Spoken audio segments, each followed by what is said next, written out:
What's up, y'all? My name is Fitz. I am the host of the Let's Argue podcast. This is my channel. Um, what are we talking about tonight? All right, let me give a quick intro and then we can get into the discussion.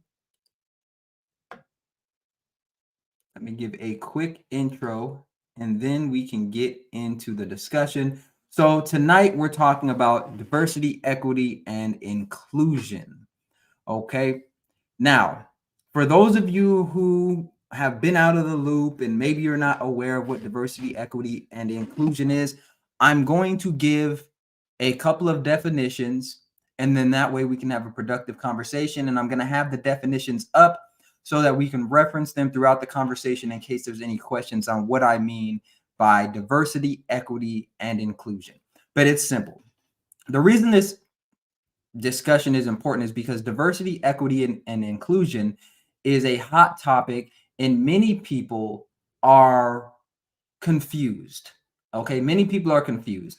Some on this side are saying that it's reverse racism and that it's discrimination. Others on this side are saying that more diversity, equity, and inclusion can help to right some of the wrongs that have been perpetuated within the United States and abroad. So I'm going to share my screen and go over just a quick definition of what diversity, equity, and inclusion is. Okay, so as we see right here, this definition, let's put it up here.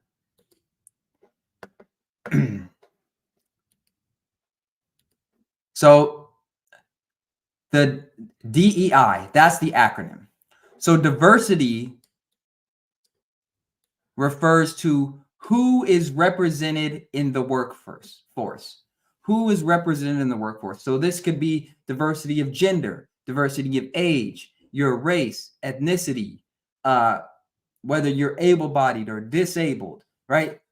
Diversity is just diversity of what I just named, different characteristics of people. Now, interestingly enough, this is one of the most debated of the items when it comes to DEI. DEI is the acronym Diversity, Equity, and Inclusion, because some argue that diversity is not actually important, that it should be the best person for the job, the best candidate, right? So that you shouldn't, and they argue you should not choose somebody based on their gender or their age or their ethnicity or race. And we're going to get into it because it's a little more nuanced than that. All right. So equity. So we have diversity. Here's equity. Equity refers to fair treatment for all people so that the norms, practices, and policies in place ensure identity is not predictive of opportunities or workplace outcomes. Equity differs from equality in a subtle but important way. While equality assumes that all people should be treated the same, equity takes into consideration a person's unique circumstances, adjusting treatment accordingly so that the end result is equal. In an example that they give, they said, suppose we said all interns are created equal. We pay them nothing. The people who can afford an entire summer without getting paid are likely already coming from a position of privilege.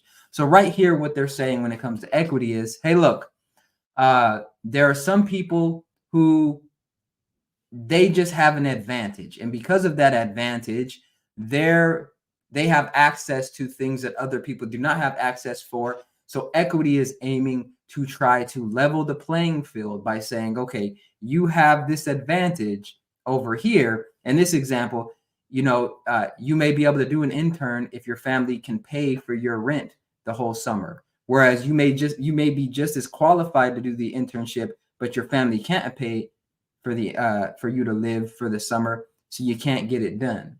That's an example of equity. Inclusion. This refers to how the workforce experiences the workplace and the degree to which organizations embrace all employees and enable them to make meaningful contributions. So And the example they give, the LGBTQ community is underrepresented in the workplace, especially at more senior levels. As a result, many feel like an only at work. They might feel unable to talk openly and comfortably about themselves, for example, or need constantly to correct assumptions about their personal lives. So inclusion, just feeling included in your organization. So that's a quick definition. Those are some quick definitions of what diversity, equity, and inclusion stands for. And with that being said, we're going to have an interesting conversation because I've seen multiple perspectives on this. And it's definitely something that's not going away. We see it in Hollywood. We see it in the workforce. We see it in politics. It is something that has to be addressed and that I think more people are going to need to be aware of, whether you agree with it or not, in the coming days. So definitely an important conversation. And so with that being said, looks like we got Ty in the studio. I'm going to bring him up. He's going to do his intro, and then we'll dive into some videos, react, and have a deeper conversation on this topic. But here's what we need to remember, right? With all of these topics, we need to be able to have respectful, intelligent conversations. There's been a lot of disrespectful conversations around them, and we're going to get into some of it. But here goes Ty. Bring him up. Yo. What up? What up? Ty in the building. It's your boy T. No, what up, gang? How you feeling? I'm feeling inclusive. Interesting thoughts. Feeling inclusive. Yo, it's Ty.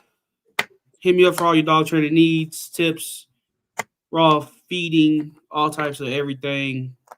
Underscore Wolfwagon underscore. Holla at your boy. Get at me.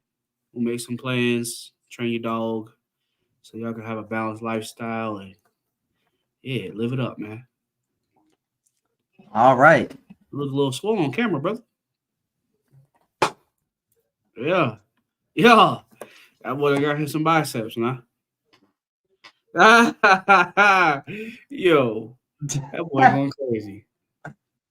Y'all don't even realize Fitz done come a long way. When I first met him, he was a little stick. I was $120, $125. Now he a big dog.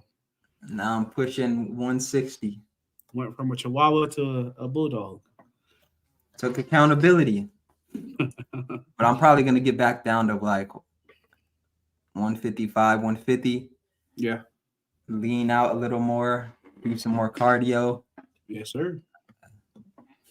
But yeah, how you feeling? It's been a minute since we hopped on the pod. Yeah. 7 days. Just last week, brother. Nah, hey, things have been good, man. Just, living, making moves, enjoying life. I'm trying to get like you, going on business trips, eating the finest foods, Wagyu steak, lobster. Yeah, crepes. What else? Hey, I love crepes. Did you get any drinks? Like any special drinks? Not like alcohol or nothing like that. I got water. I don't really, that's all they give is like drinks. I mean, like there's milkshakes and stuff, but I mean, outside of like vanilla and strawberry, I'm not about to eat a milkshake with the cake on top or a cookie in it. And, like there's some places here that have it, like they put a whole cake on top of the shake.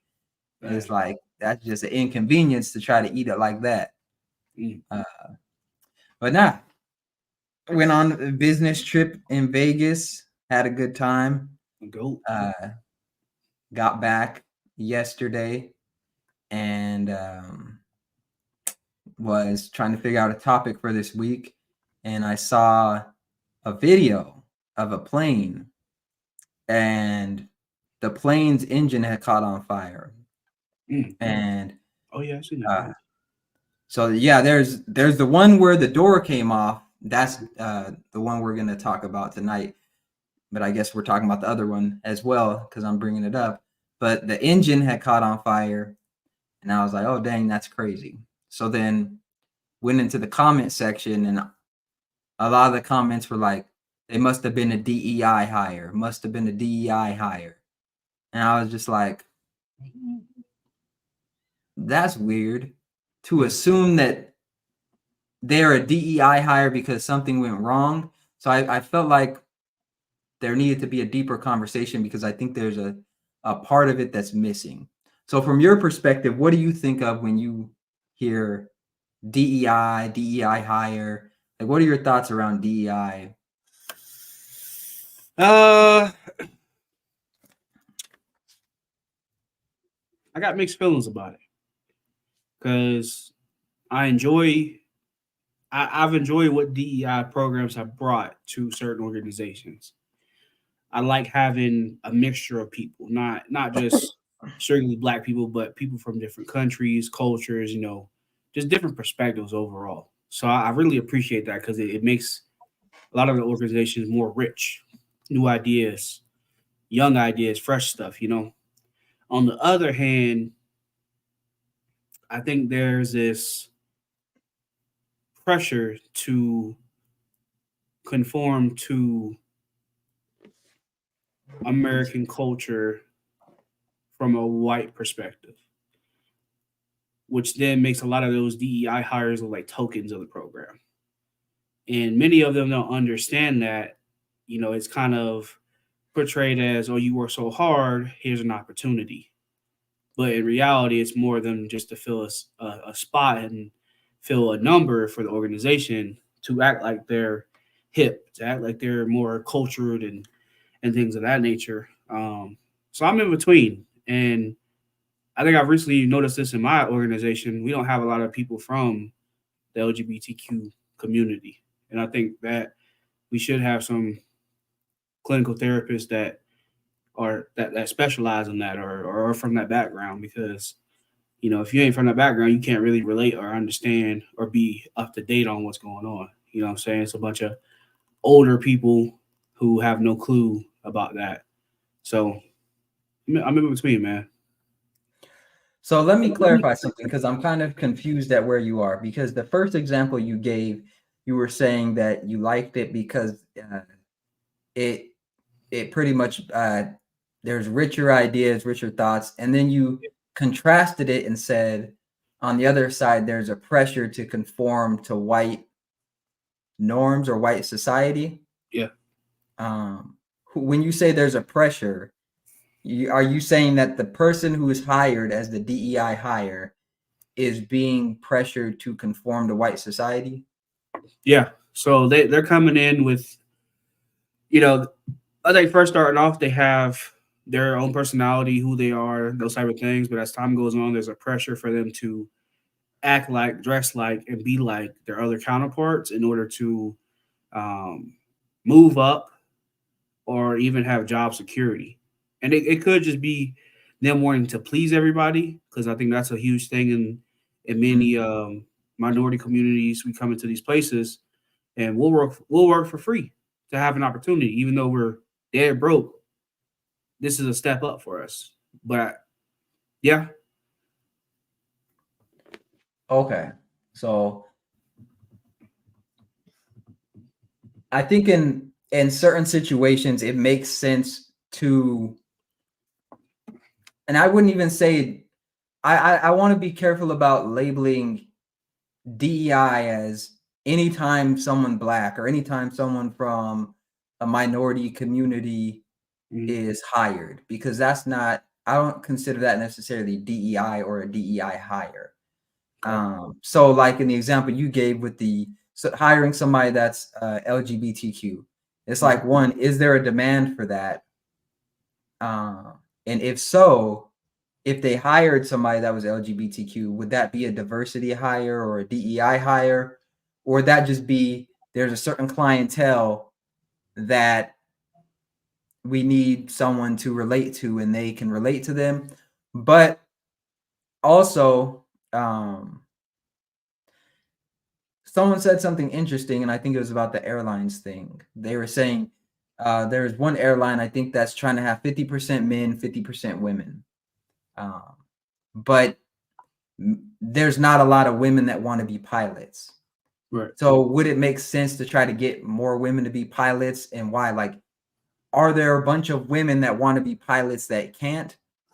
In your situation that you're talking about, are there a bunch of therapists that want to, or LGBTQ therapists that want to be therapists and they're not able to?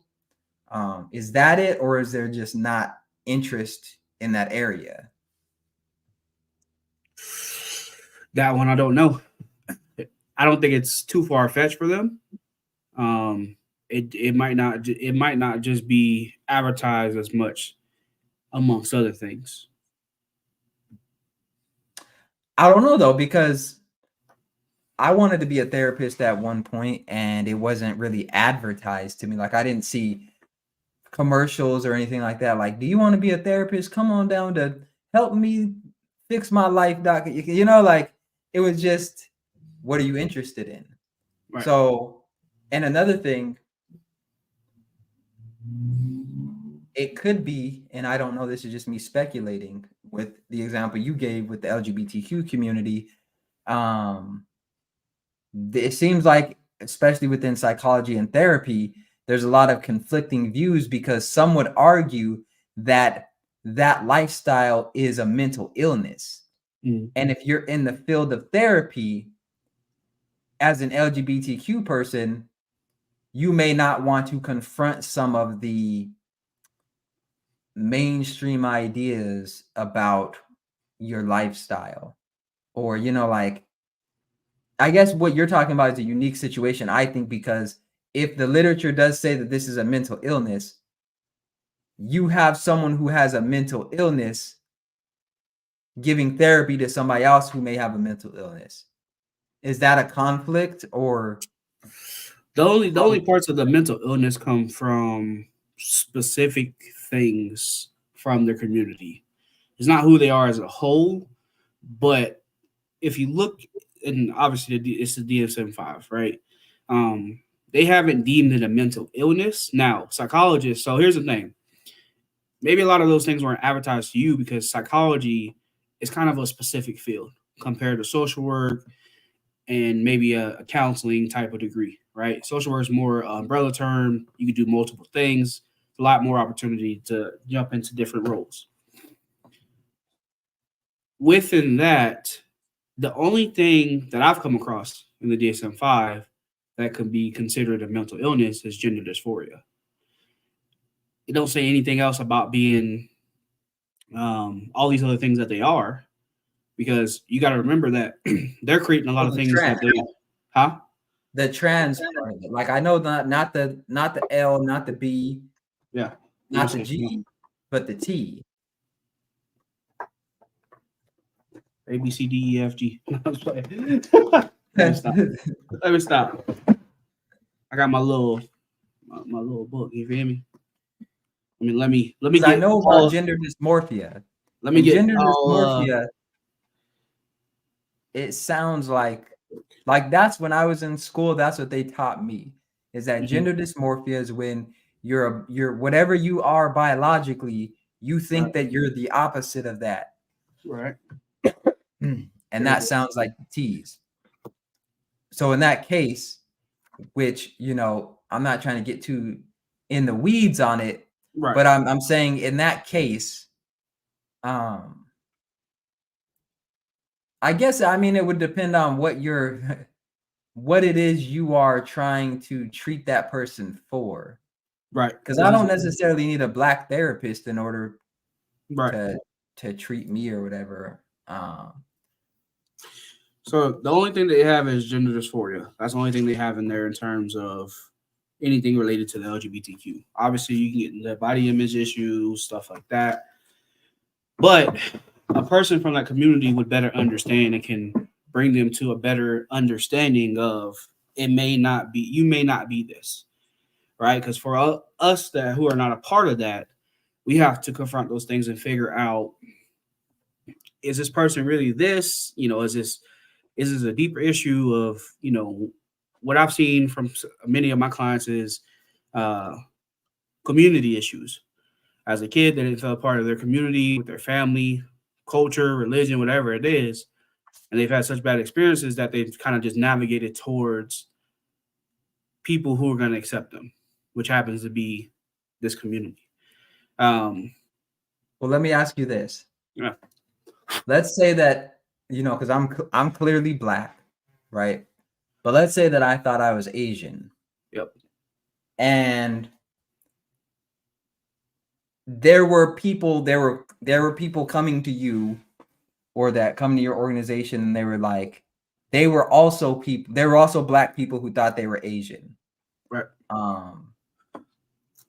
Do you think it would be a good idea for me to give them therapy and kind of affirm the belief? Or do you think it would be better for somebody else who's not, I guess, trapped in that identity to address it? Right. Well, we also have to acknowledge that everybody who's a part of the community doesn't have the same views. So you got people who think that they go overboard with it, and you got others who think they don't. So, but for your specific question, and this is really hard to say because a lot of people may reaffirm it because that's just, they don't want to go against the norm, challenge it. Others are going to challenge it, but they're not going to come out and say, I'm Black, but I think I'm Asian. It's going to be dressed as like, oh, I have anxiety, I have depression. And then once you get through that, through the woods, why, what's going on, and they tell you, their whole life story, the end might be because you identify as Asian, but you're Black is the reason why you're having these problems.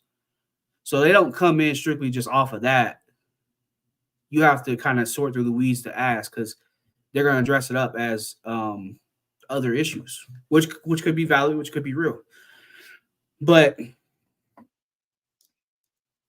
yeah, reaffirming, I mean, that might be for somebody else. But for me personally, I'm not going to reaffirm. I'm going to ask you questions, and we're going to come to a conclusion if that really is who you are.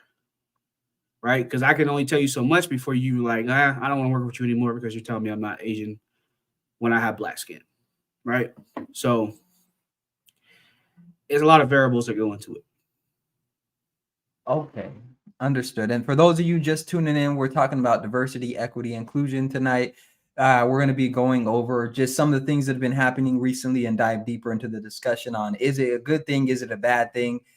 I guess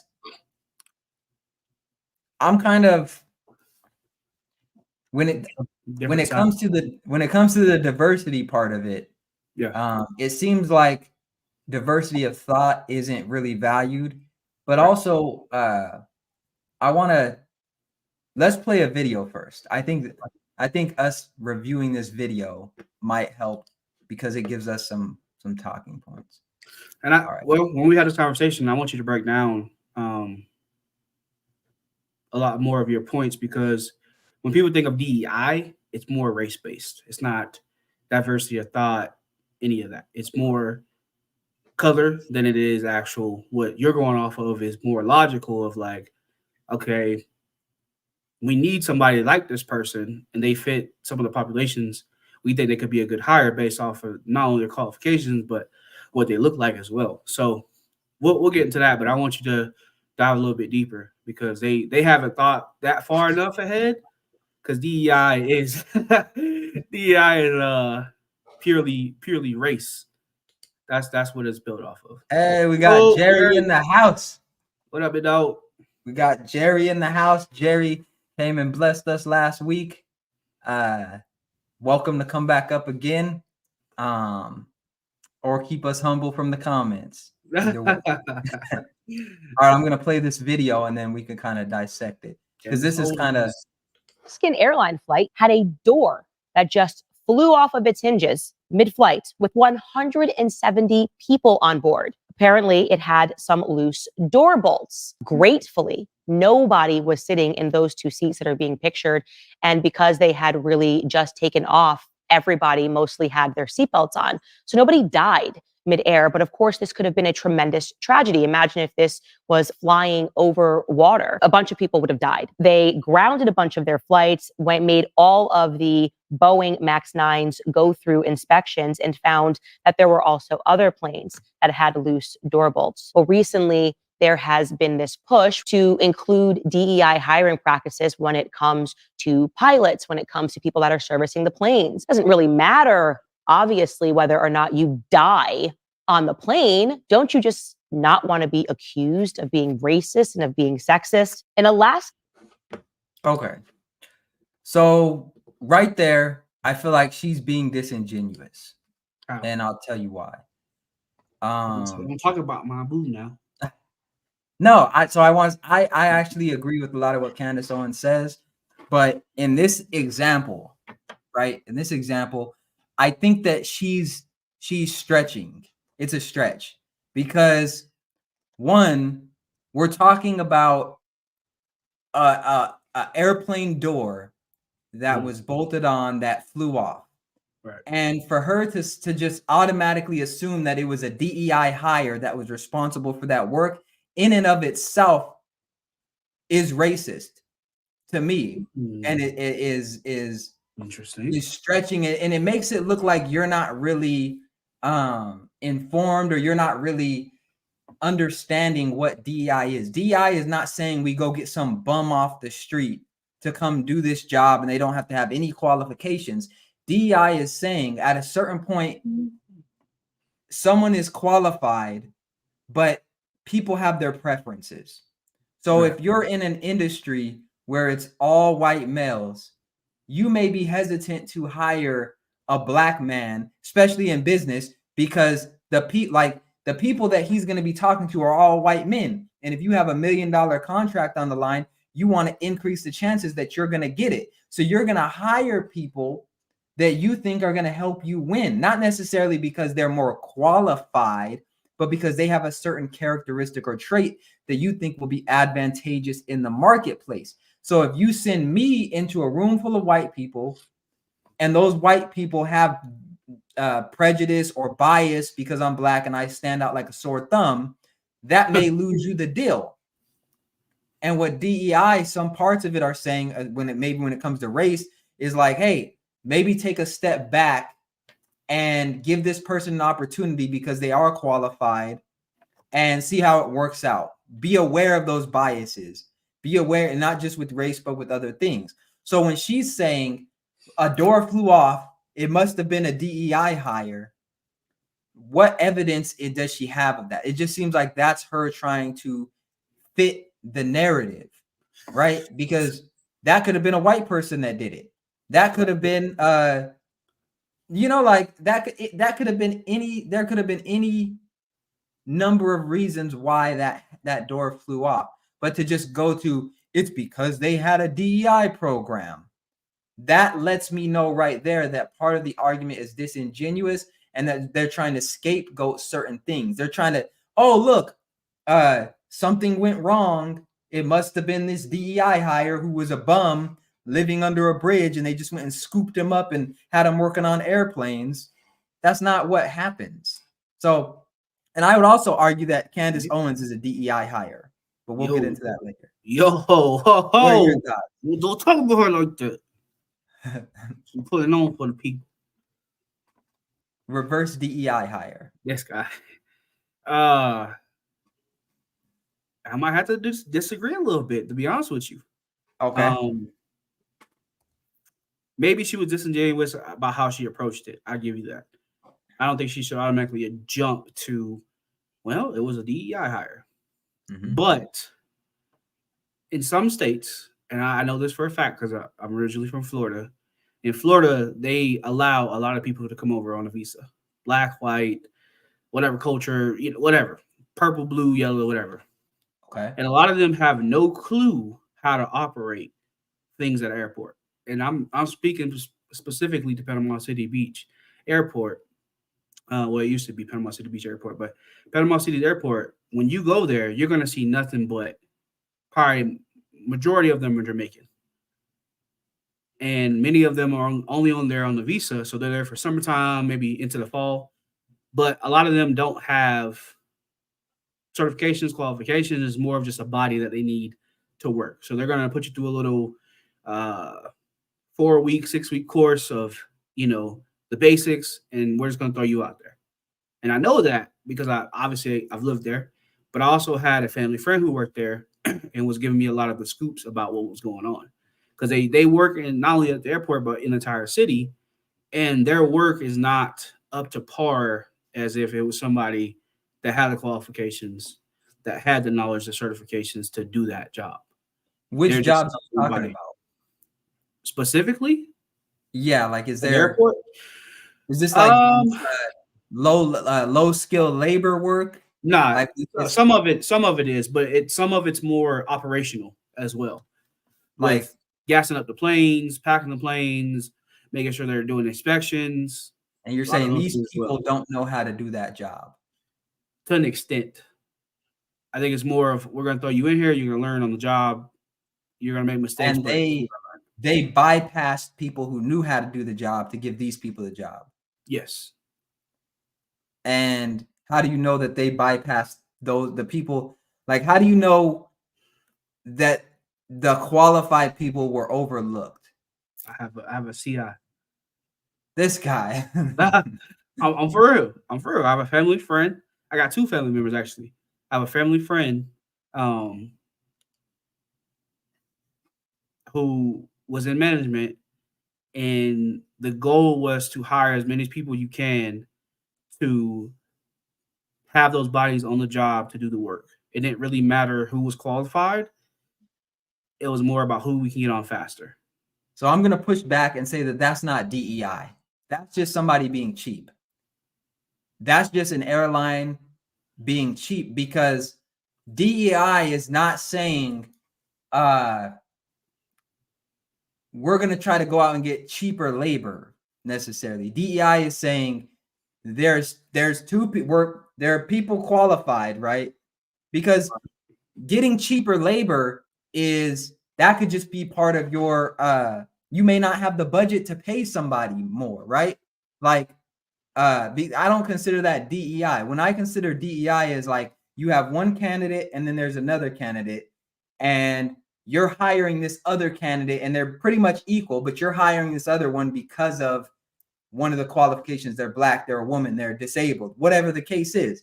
All right. But I think that that's different when compared to like when you have certain industries that are dominated by Mexican people, like agriculture, or what you're talking about in your city where it's Jamaican people at the airport, right? I don't consider that a DEI hire. I don't think they're trying to promote. Because here's the thing that you also have to consider. Most DEI hires are going to take less money most of the time. Many of them are not going to start out with their worth.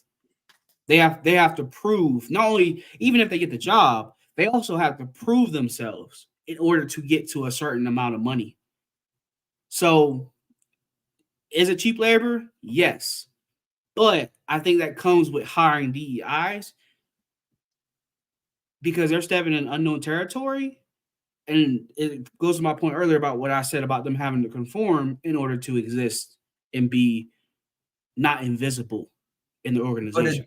But a DEI hire has to be someone that's out of the norm. If Jamaicans dominate that, then hiring someone who's qualified, they would be the DEI hire.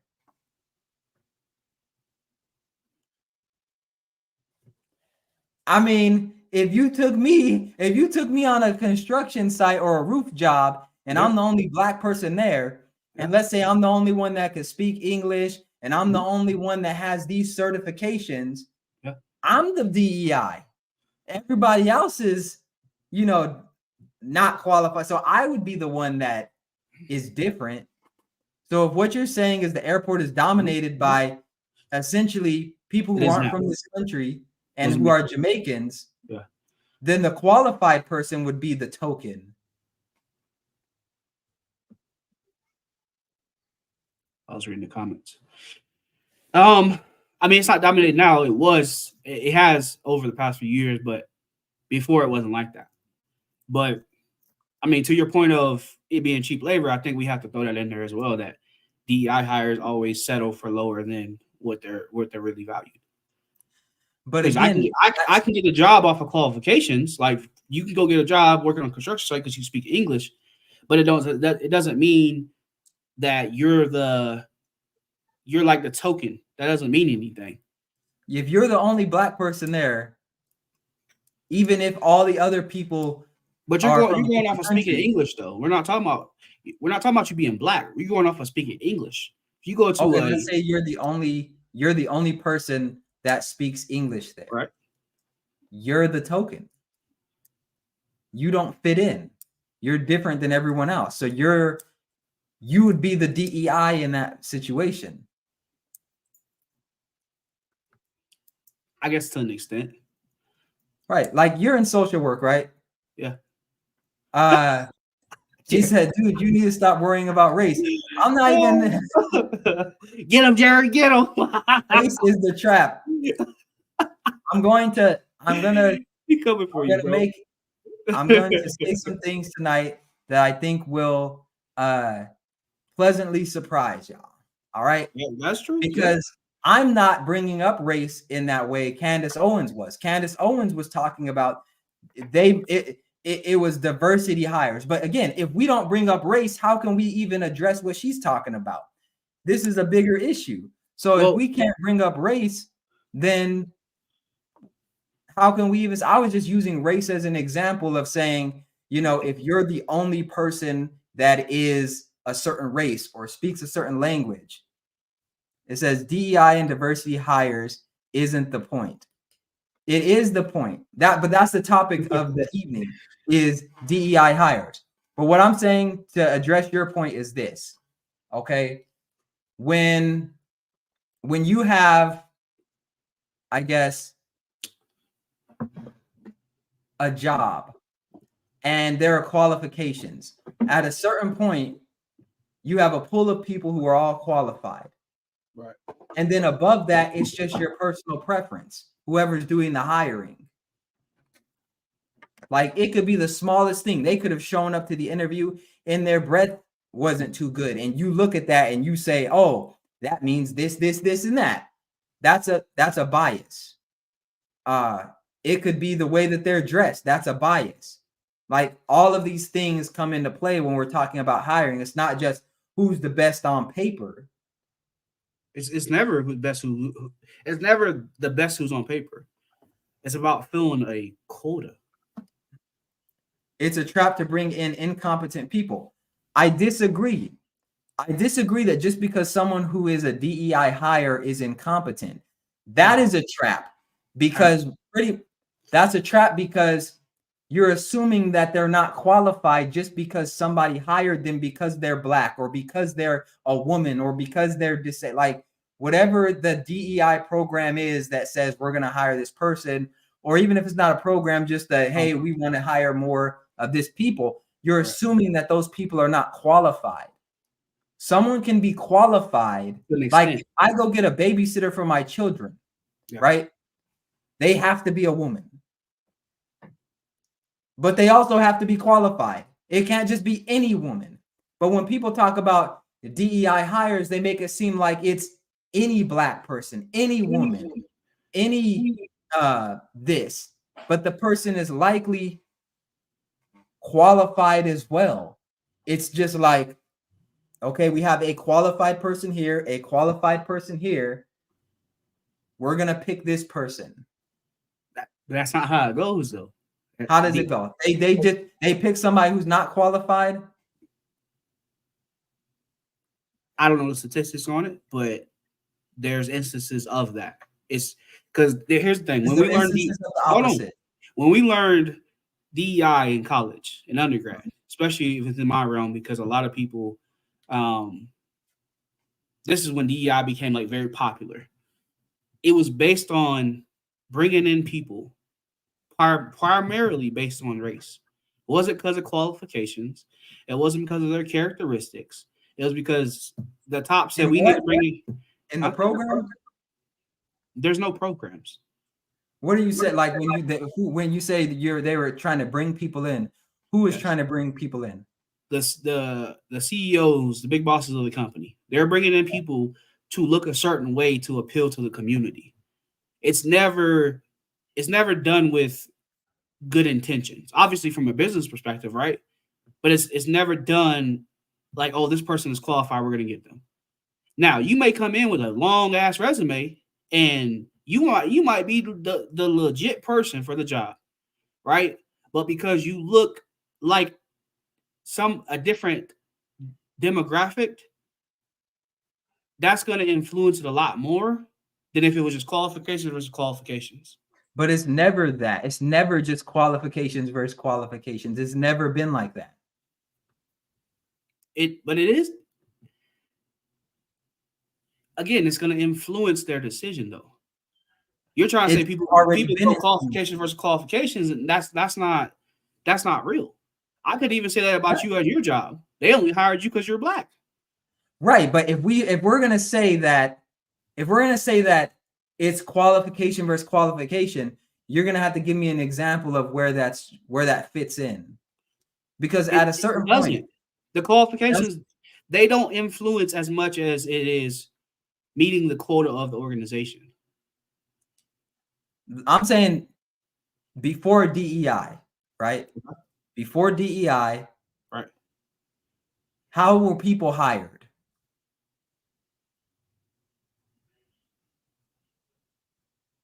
Again, qualifications, but also what they want. They want their work environment to look like. You only have DEI. It's so new, so that people of color would feel, they would feel like the playing field is leveled. Like now we can compete. But back then, that wasn't a thing. This is a new thing that has been implemented because people were crying that they weren't getting jobs because they were this color or that color. But I'm saying I'm not even saying let's leave race and all the other things out of it. If you just have white people applying for a job, right? How do they choose which white person? They're going to base it off of, I think qualification plays a small bit of it. But we know that people are going to go off of who they want in there. But what is exactly who they like? And that's an emotional decision.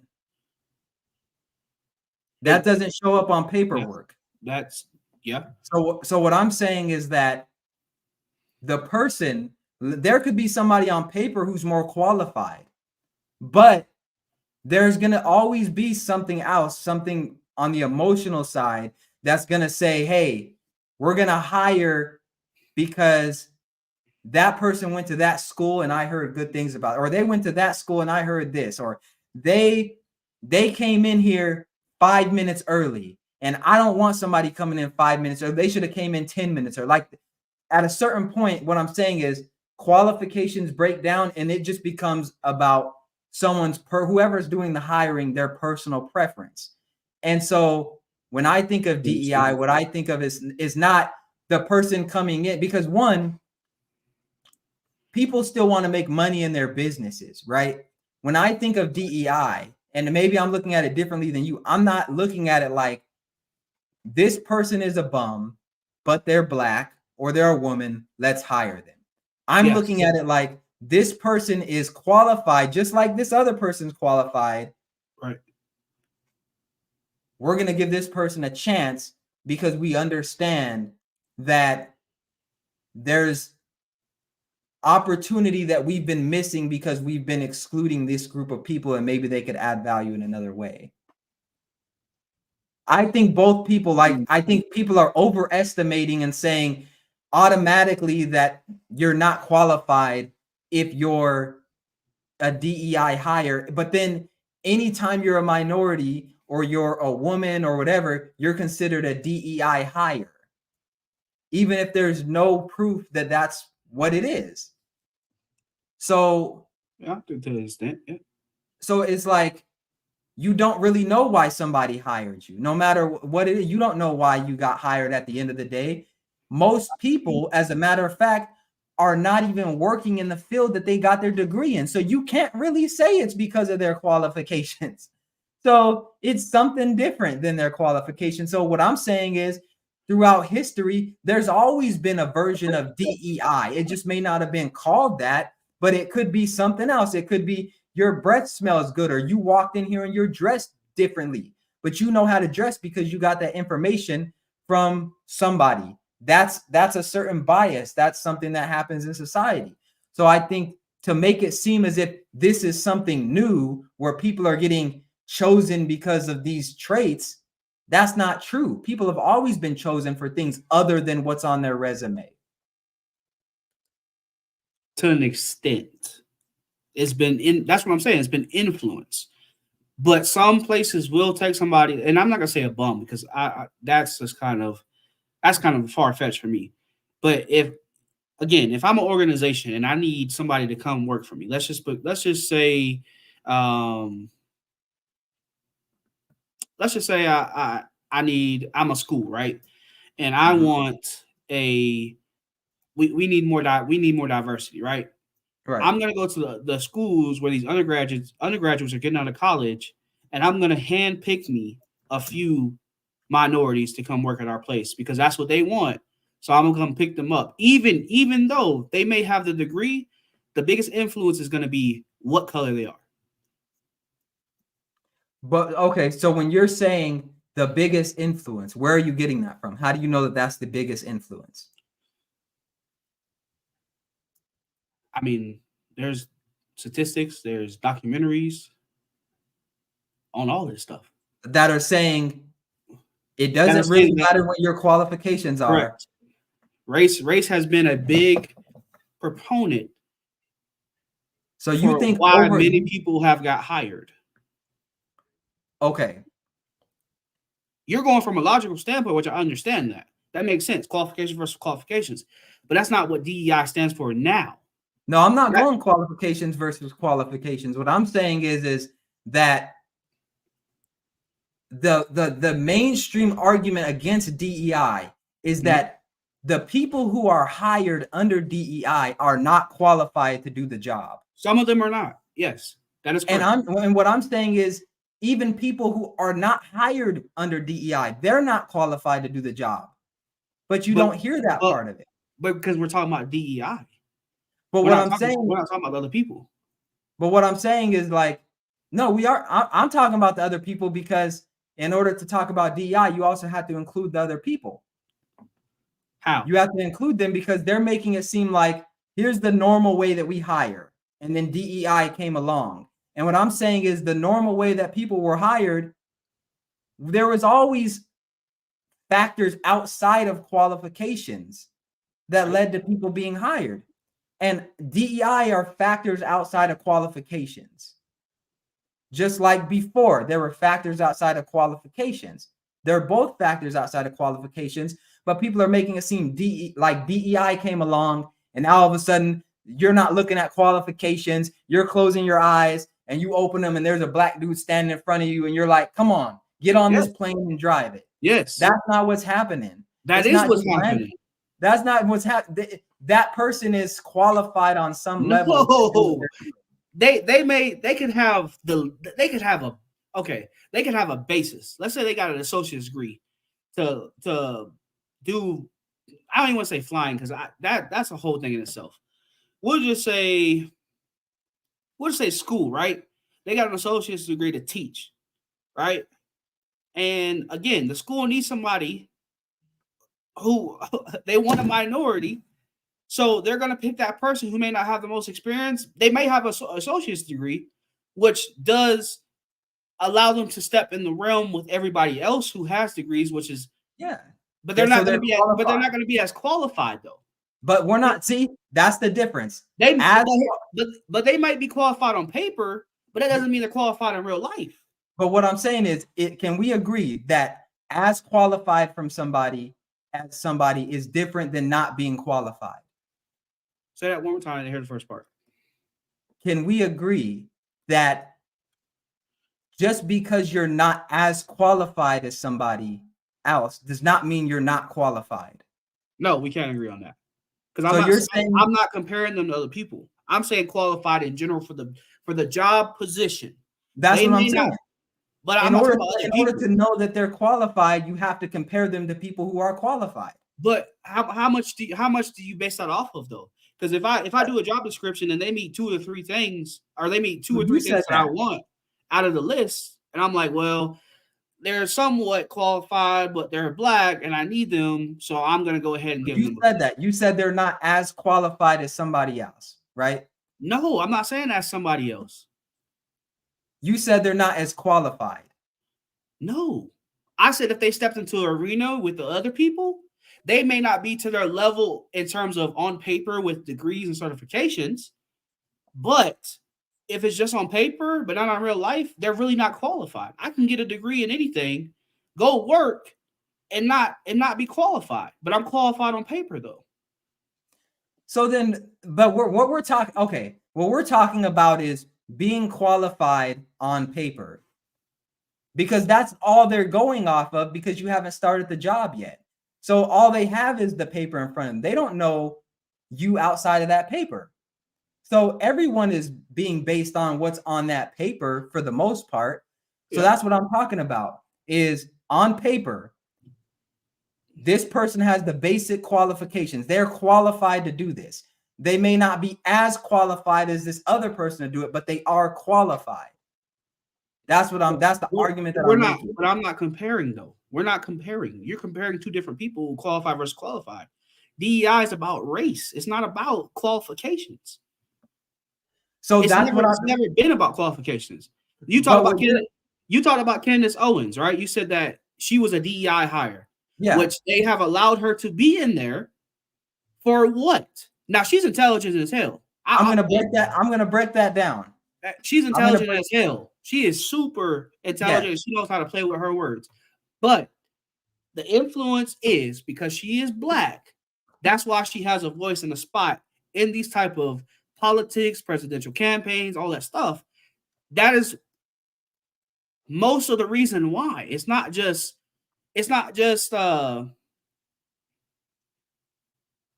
qualifications and what she studied and all those things. It is about equity too. You know, we're gonna get to that as well.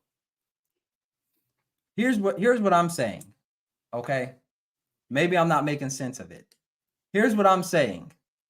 The dominant argument is that when someone is a DEI hire, they are not qualified at all to do this, and they were only chosen because of their race. Correct. I disagree that someone is just because I said they're choosing a bum off the street, and you said that that's not true. You said you can't say bum. Bum, that the term bum, you think of somebody who hasn't left the school or any of that. Let's use a practical example. Okay. You're saying right now that widespread throughout the industries, they're saying you need a bachelor's degree to have this. You need here's an engineering job, and you need a bachelor's degree to have this job. And that they're picking black people who don't have, or other people who fit in to the diversity, equity, and inclusion. They're picking people without bachelor's degrees. Yes. Where are you getting that information from? You don't have to go. So here's the thing about, you brought up engineering. People can go to trade school. You don't get a degree from trade school. But I'm specifically talking about a job. I'm making it practical. Yeah. Engineering job where you need a bachelor's degree. Yes. You're saying white people, or people who I use white people because they're not really included in the DEI, like white men. You're saying the white men, they can be. Well, you're saying whoever's included. Well, if everyone's included in the DEI, then that means everybody has an equal opportunity to benefit from it. So it's not a problem. Depends on the organization. I've been a part of strictly just black organizations full of men and women, but they had to have women as much as men, and then they had to have a couple of white folks to sprinkle in here for the investors to feel comfortable, I guess you could say. And I'm just using black people as an example because there's so many different groups that every time I say it, I don't want to have to go through and name every single one. So I'm just using black people as an example. Yeah, that's right too. Jerry's right. It's about women. Yeah, no, I know that there's different. I'm just using because if I would have said it's women, it would have been, it's disabled people and black people, and there's too many groups to name every single time I say something. Yeah. But what I'm saying is that you're going to have to show me something or point me in a direction where you're seeing that there are hard qualifications for people. And they're saying, for example, you need a bachelor's degree, but you're black and we need a black person in this organization. You don't need a bachelor's degree now. Because you said you don't have statistics for that. So where are you? Where would they have statistics?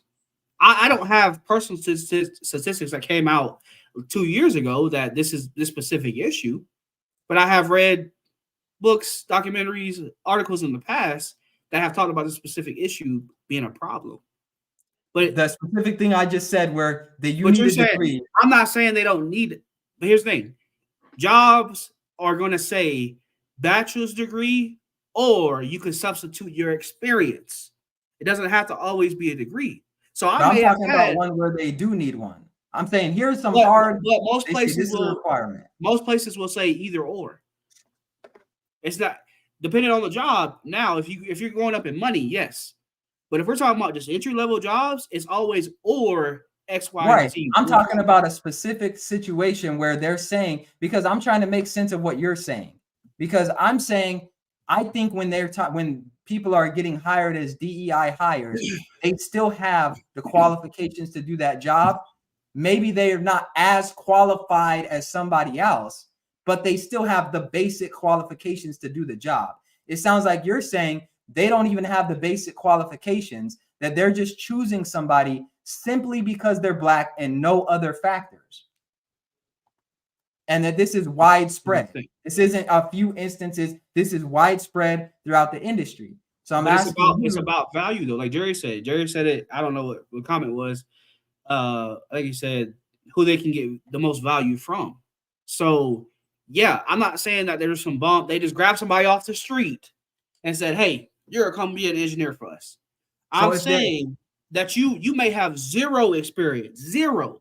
You may have book knowledge on something, but because you're simply a color, and we'll get into the E and the I in a second, but simply because we need to meet this quota, we're gonna look more towards this rather than you not having that much experience because you'll just get experience on the job. So is that person qualified or not? No.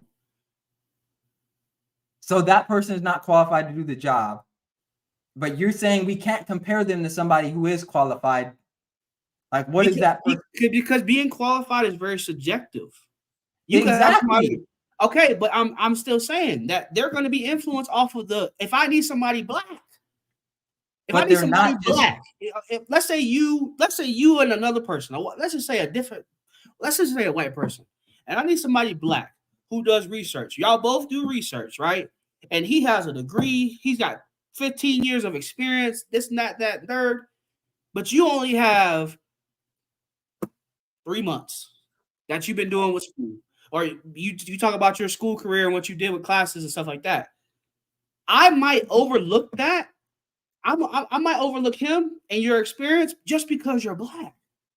My CEO said I need somebody black. If I don't get nobody black, I'm fired. Okay. And what I'm saying is that can be true, but it's not as if I bring nothing to the table if they chose me because I'm black. It gets overlooked. I still have to bring something to the table. So then my premise of you could take a bum off the street and bring them in here is true then. Because they're not, the definition of bum though, that's not a good word. What word would be more appropriate?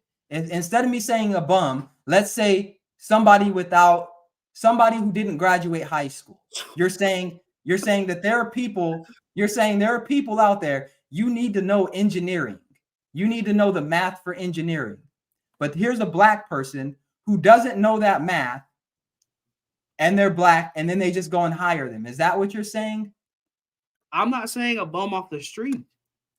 What are you saying? You're thinking in terms of I could take somebody off the street, throw them in here, and that's what you're making it seem like. You're making it seem like that's not DEI though. That's not DEI. That's not what we're discussing. I just gave you an example. I know. If you is somebody else, right? Black, Yes. white. Let's just say black, white, because that's just what the world is about. Okay, black, white. No, this is what I'm saying. That's You crazy. are qualified just because you're not the best. You don't have to be the. Think of how ridiculous that sounds. But you're So saying the best LeBron James is the qualified only person should qualified get it. basketball player. The best basketball player in the world. That's the only qualified basketball player. That sounds ridiculous. But that doesn't go with basketball. He says they're not qualified. They aren't qualified is because they aren't the best. So how many people can be the best? It's like that doesn't even make sense. You're not hired. People have never been hired because they're the best. Yes, they have. What do you mean? When? All throughout history. What are you talking about? No, that's great. That's a far statement. People do not get hired because they're the best. Some companies may not be able to afford the best. Like the best may not want to work there. Okay, so they can't afford the best, right? So who are they going to take? Who are they going to take if they can't afford the best? A DEI hire who does not have as much experience, but because they need color, they're putting them in there. They can still be, just because you don't have as much experience does not mean you're not qualified. Yes, it does. No, it does not. Yes, it does, bro. Okay, I'll give you a perfect example. I'll give you a specific. No, we're gonna talk about you and your job. No, let's talk about me in real estate. Let's talk about me in real estate. I started real estate, and there were people that came to me from real estate agents that had been in the industry for years. And I was in the industry for less than a year. And they chose me as their real estate agent. And I did better than people that were in the industry for years. Now, on paper, you may say, hey, this dude isn't going to do as good. But the fact of the matter is, we're both qualified to help them because we both have real estate licenses. But there are other things, like I have the basic qualifications to help this person buy or sell a home, right? I have the basic qualifications. If I wasn't qualified, that would mean I don't have a real estate license. So no, there are differences. Just because someone has more experience, you're not putting that piece of you being black. Here's the thing: those people who have 15 years of experience versus you having, I don't know, 6 months. It doesn't mean that you're more qualified than them. You're going to have the whole thing is you're not qualified at all because you don't have as much experience as them. So you're saying everyone that works at your job who has more experience than you is more qualified than you. Qualified for me to do the job? Yeah, you're saying like if somebody works at a job. I got hired. And this might be a little bit of bias, but I got hired as a token. I'm already knowing that because there's not many of qualified. Many of us. I don't have as much experience as everybody else. But are you qualified to do the job? No, you're not qualified to do the job. I don't have as much clinical experience as everybody else does. But that's not. There's a difference between having as much experience as somebody and being qualified. But it's not though. Because look at you. You got hired purely because you're black. It wasn't because you're a real estate agent. It wasn't because you got a psychology degree. You're missing the whole argument. No, I'm not. You're saying that anytime somebody has more experience than somebody, the person who has less experience is not qualified. You got hired. Your specific situation. But even if we talk about that, bro, hold on. But you're missing the point. Because you keep giving examples that really don't work. The topic that we're talking about, the topic that we're fighting, you're not giving sound examples. We need to give like firsthand. Like for you got hired purely because you were black. No, it's not. It's not purely because bro. Black. Let me make my point. Purely because you're black. I give it 95% because you're black. Because your staff is predominantly white, okay? They need more DEI hires. You don't have recorded research experience compared to other individuals that apply for the job that have had that are more qualified than you are. I'm still qualified to No, you're not, Yes, bro. I am. No, There is no. nothing that they have asked me to do No. that I cannot do. That's the point that I'm making. Just because you don't have as much experience as somebody does not mean you are not qualified at all. We're talking about on paper. On paper, you were not as qualified as the other person. But as qualified is not they put you in there. As qualified is not the same as not being qualified at all. But you don't have the qualifications he did. That's not what we're talking. Listen, okay. That's what we're talking about. You're trying to base it off of something else. Let me use an example. All right. Go ahead. I keep giving an example. You keep going over my example. Let's say me and you are in a lifting competition, right? That doesn't apply, bro. No, because we're talking about qualifications now. There's no qualifications in lifting weights. What I'm saying is, let's say there's a competition, a lifting competition. In order to enter and qualify for this competition, you need to be able to bench 120 pounds. Okay? I can bench 120, you can bench 120. We both qualify to compete in this event. You may be able to bench 350 and my max may be 150, but we still both qualify. That don't apply to. It does because we're specifically talking about the job world. We're not referring to weightlifting, sports, and not like that. Because I'm trying to break it down. Because you're saying anytime somebody is hired as a DEI hire, they don't qualify. Correct. You got hired purely because you're black. You may be good. You may be a motivated self-starter type of individual, but because let's say they had two applicants, you and somebody else. That person has everything that they could possibly need. Everything they're looking for. They've done school, whatever. But and what do I have? You don't have the research like they did. I'm saying, but you're saying anytime you're a DEI hire that you are not qualified. Some of the times you are not qualified, but because of what you look like is why you got put on. That's not true to say anytime you're a DEI hire. That is people's experience. I've asked you for statistics, you can't give them. Because that's not something I enjoy just looking up for numbers. You specifically don't have a research career outside of college. You only have certain things outside of that you do by yourself because you started a business. But this guy went to school. Hold on. This guy went to school for research. He went to school to do all these things. They overlooked him for you. No, that you're missing part of the point. When I was hired, they told me they've tried people who have a research background, but their mind doesn't work in an entrepreneur way, and they quit because they give up. They needed somebody who does have research, who can do research, but is also entrepreneurial enough to keep going when things get tough. The people who had the research background were not entrepreneurial enough to handle the position. So they went with somebody who also had a baseline of research. No, it wasn't like, I don't know any research at all, I don't know math or anything, but also has an entrepreneurial mindset. So it's not as if they hold on. But even then,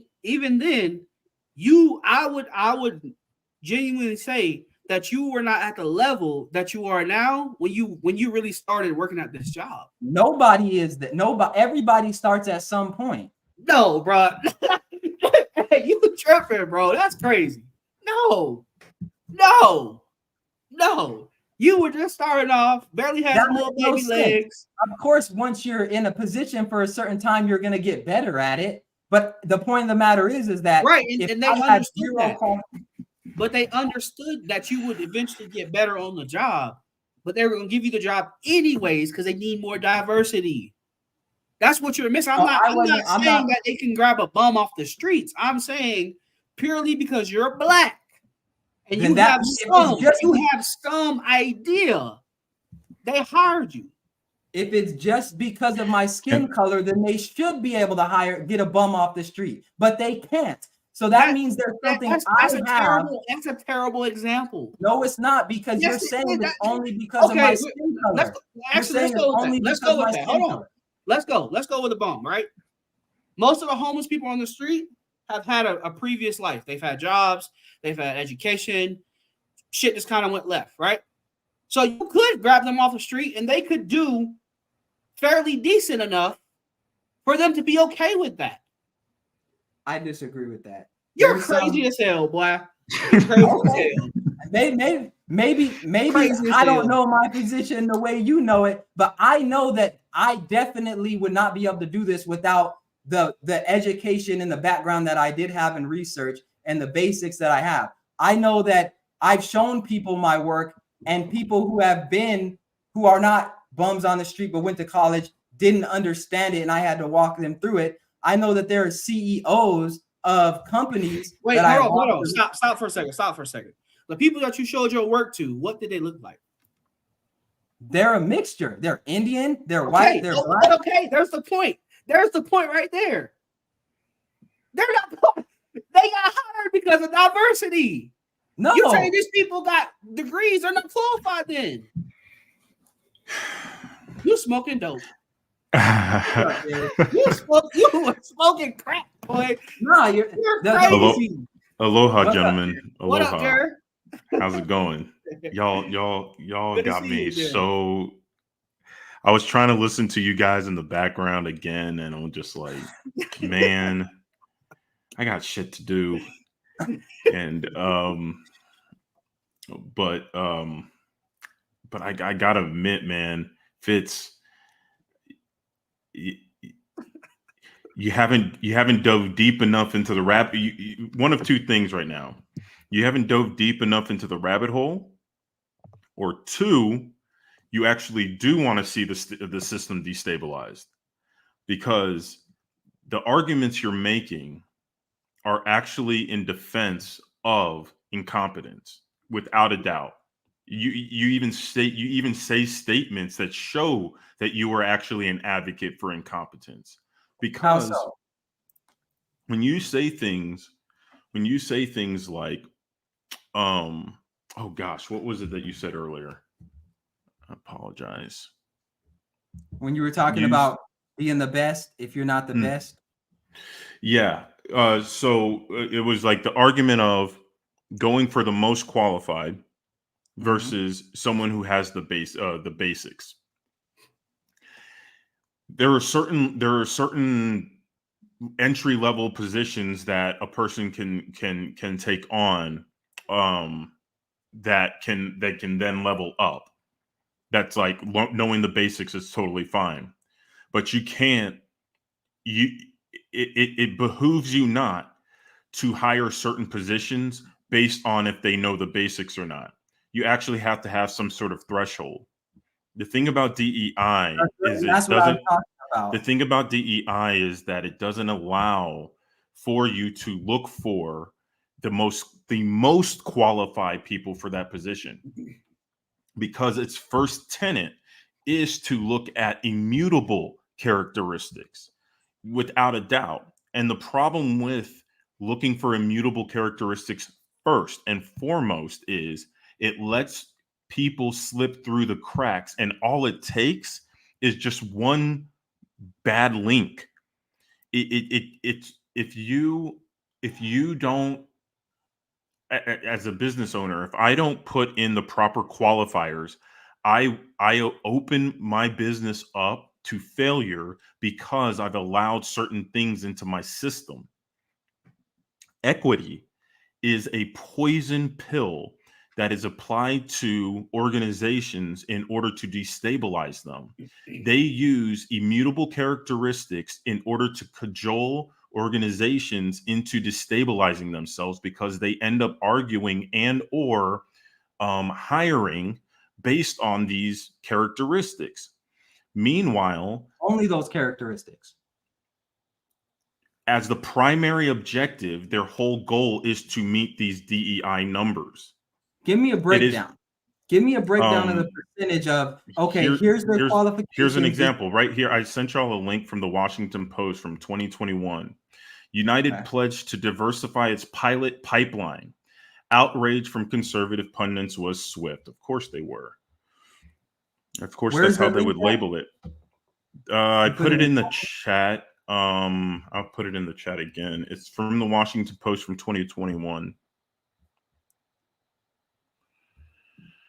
I don't see it up here. Let me see. I put it through YouTube, so I don't know how to use StreamYard yet. Did you press enter on YouTube? I did. It was, if you back up, it should be in there. How do I? I see this is from 2021, but I don't see the link. Oh, it should be right above that. Maybe YouTube wouldn't let me put it in there. How do I use the chat in StreamYard?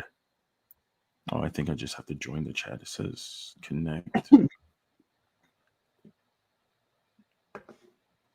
Anyways, yeah, so I've never used StreamYard except for last week. What was the title of it called again? Yeah, the title is called. Sorry, I'm trying to connect on my YouTube to StreamYard. Lord have mercy. How many things do I have to click? How many things am I saying yes to? Terms of services. All right. DEI hire maybe. Some DEI hire is making me click on all these things. Is that what's going on? All right. Okay, I'm connected now, so I can share the link in the chat.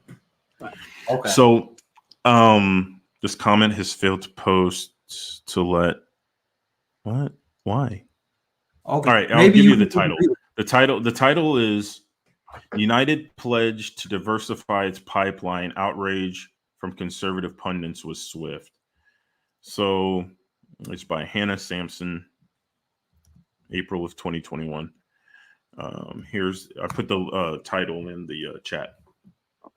So I'm sure I can't even read the whole thing because it's pretty high paywall, I'm sure.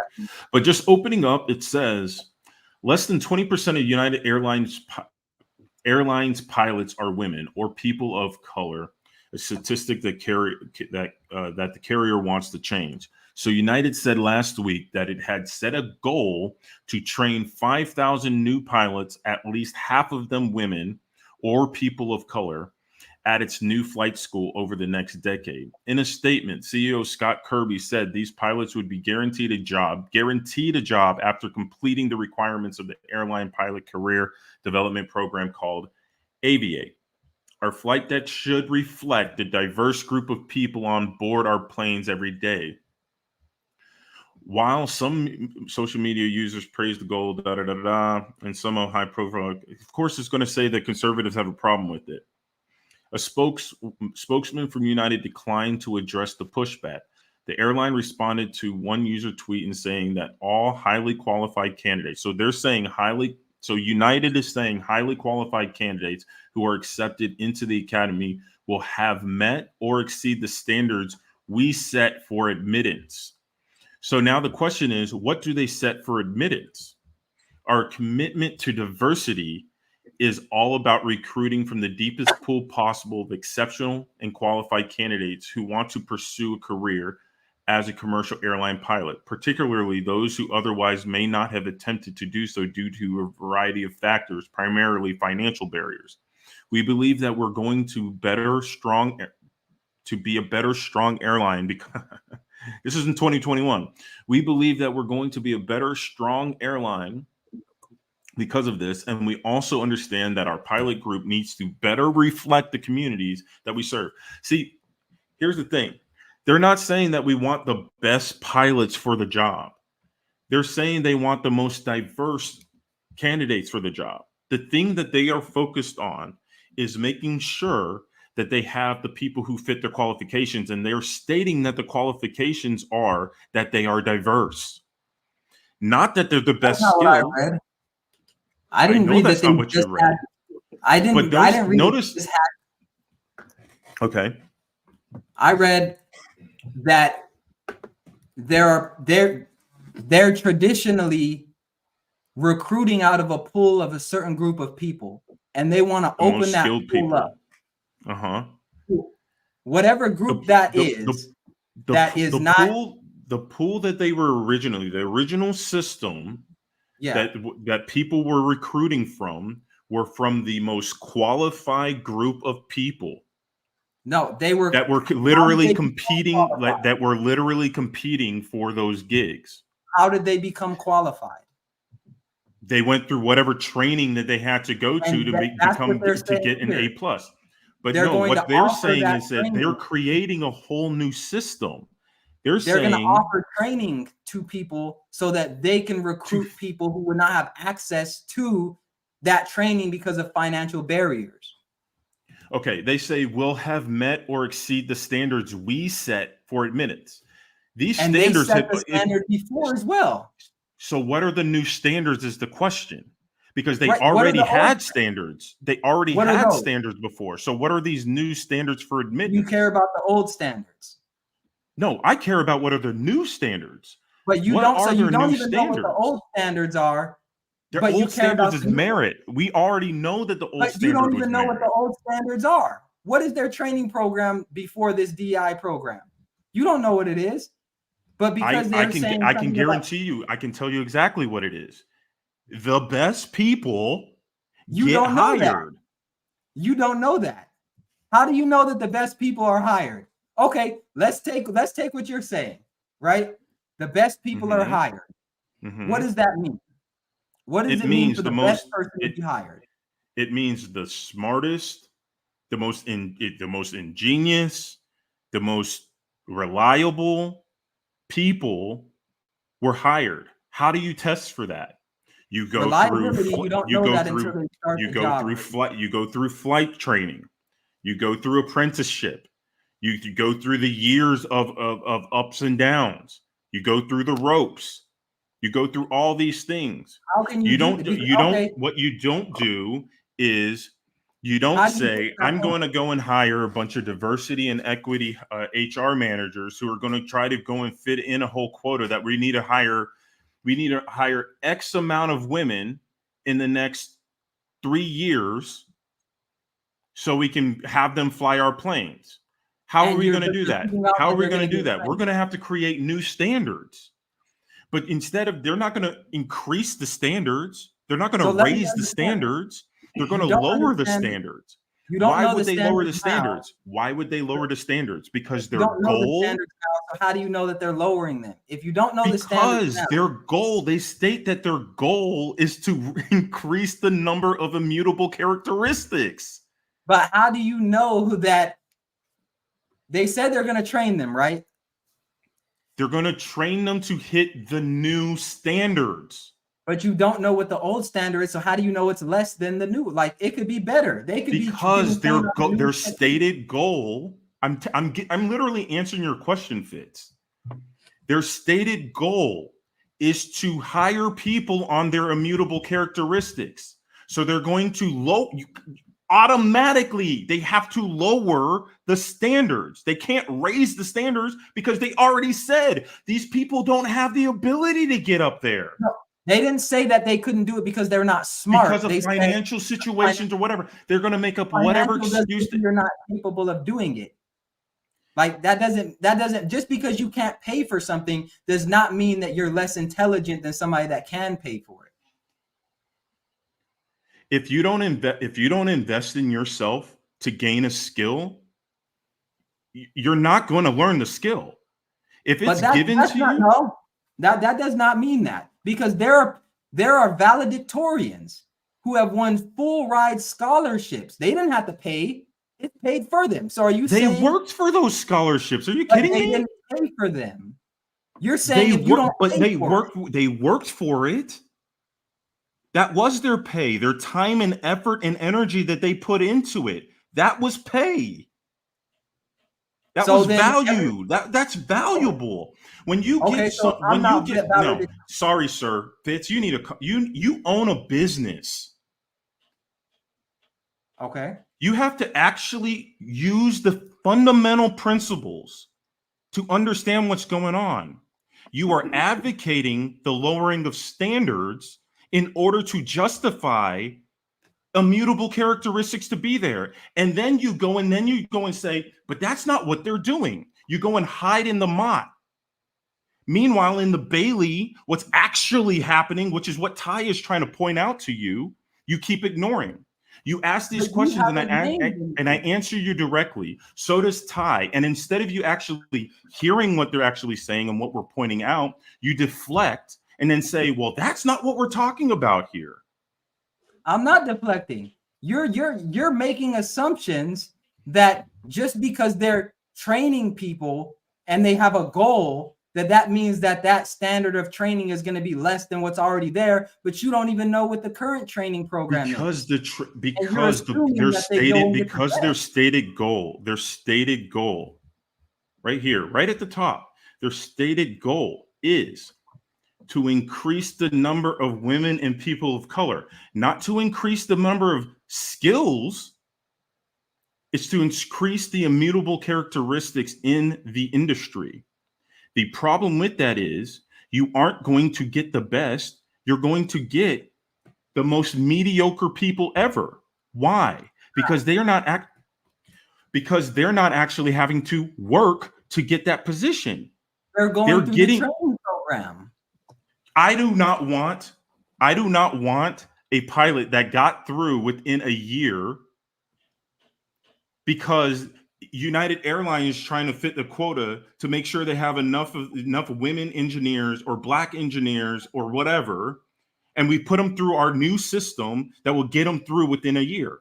I don't want that. I don't want them learning on the job like that. Nah. I don't want my pilot learning on the job like that. Are you kidding me?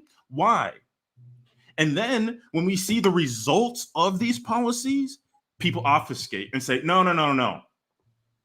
And when they state that is what they're doing, and we don't take them at face value, we justify it away. Program is only a year.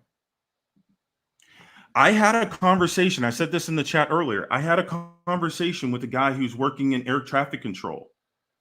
Dude's only been here 6 years. I said, how did you become one? I was like, that's fascinating. That's really cool. And he goes, oh, yeah. I did a whole program. It took 6 months. I was like, wait, what?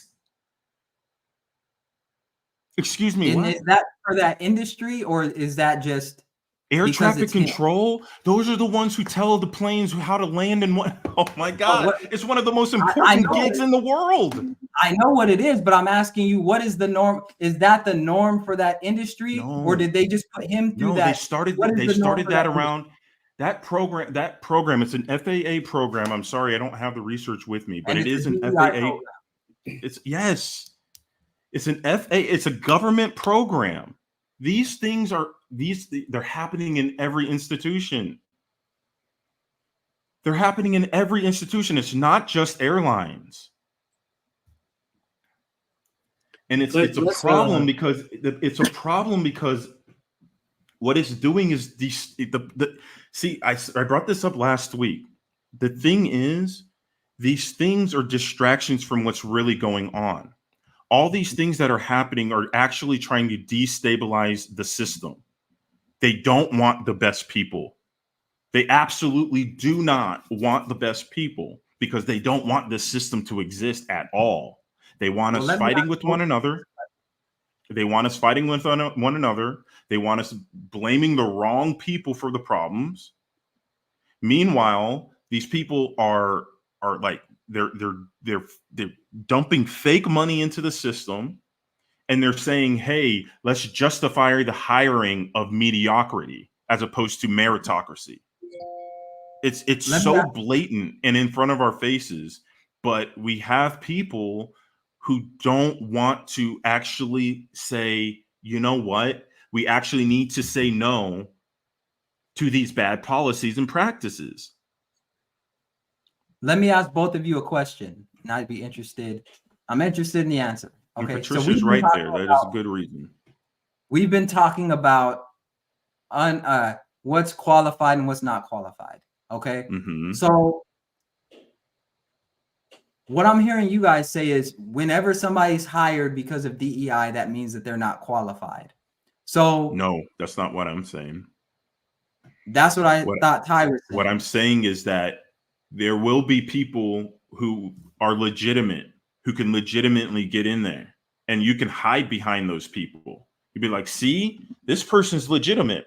Meanwhile, through the cracks, because this whole system is based on not merit, they don't give a shit that you're good at your job. They don't care that you're good at your job. With merit, can we agree that some people slip through the cracks and that the best person that you think you hired is not actually the best person for that job? When you put in a system of quotas, not based on because you actually, okay, there's a number of reasons why this is a bad thing. Let's just be frank. To even put in a system of quotas means that you value immutable characteristics than actual value, than tangible value. Not necessarily. Not Hold on. necessarily. Check it. 2, you're stating that that woman or that black man or that that person from Harvard, that person from an Ivy League school. Well, the Harvard DEI people are even the most worst. No, They're just the people that graduated from there. Yeah, just they're the most atrocious. Right. Those are the champagne socialists. Those are the ones who get hired in HR. They're the ones who sit there. They literally sit there being like, in the HR department, being like, well, accounting doesn't have enough black people. We need to go hire more black people. So when they go and hire, they go, all right, we're going to go to Harvard's grad accounting department, and we're going to make sure we get all the DEI accounting members, not the best accounting members, the ones who buy into the whole DEI ideology. So then you have a bunch of people who believe in the whole idea of DEI. And by the way, DEI, I brought this up in the chat, is about equity. It's not about diversity. Like, they don't actually care about your race. What they care about is making things equitable. What is equitable? It means the standards get lower. They want everybody to be at an even playing field. They don't want everybody being raised up. They want everything raised down. That's what these new systems are. The normal, traditional ways of doing hiring, that's got to go. That's got to go. Well, let's break it down then. Mm-hmm. Let's break it down, because 10, 15 years ago, we were all told you need a degree in order to do this, in order to do X. You need a degree. There's no other way. Mm-hmm. If you don't have a degree, you can't do this job. Now we find out that you actually don't need a degree to do many of the things that they said you need a degree to do. Mm-hmm. But back then, that was the standard. That was if you don't have the degree, then you're not this. You can't do this. But if you don't need the degree today, and it's not because the standards have lowered, it's because it's been exposed that college, for the most part, is a waste of time for many people, and that you could actually learn these skills online in less time.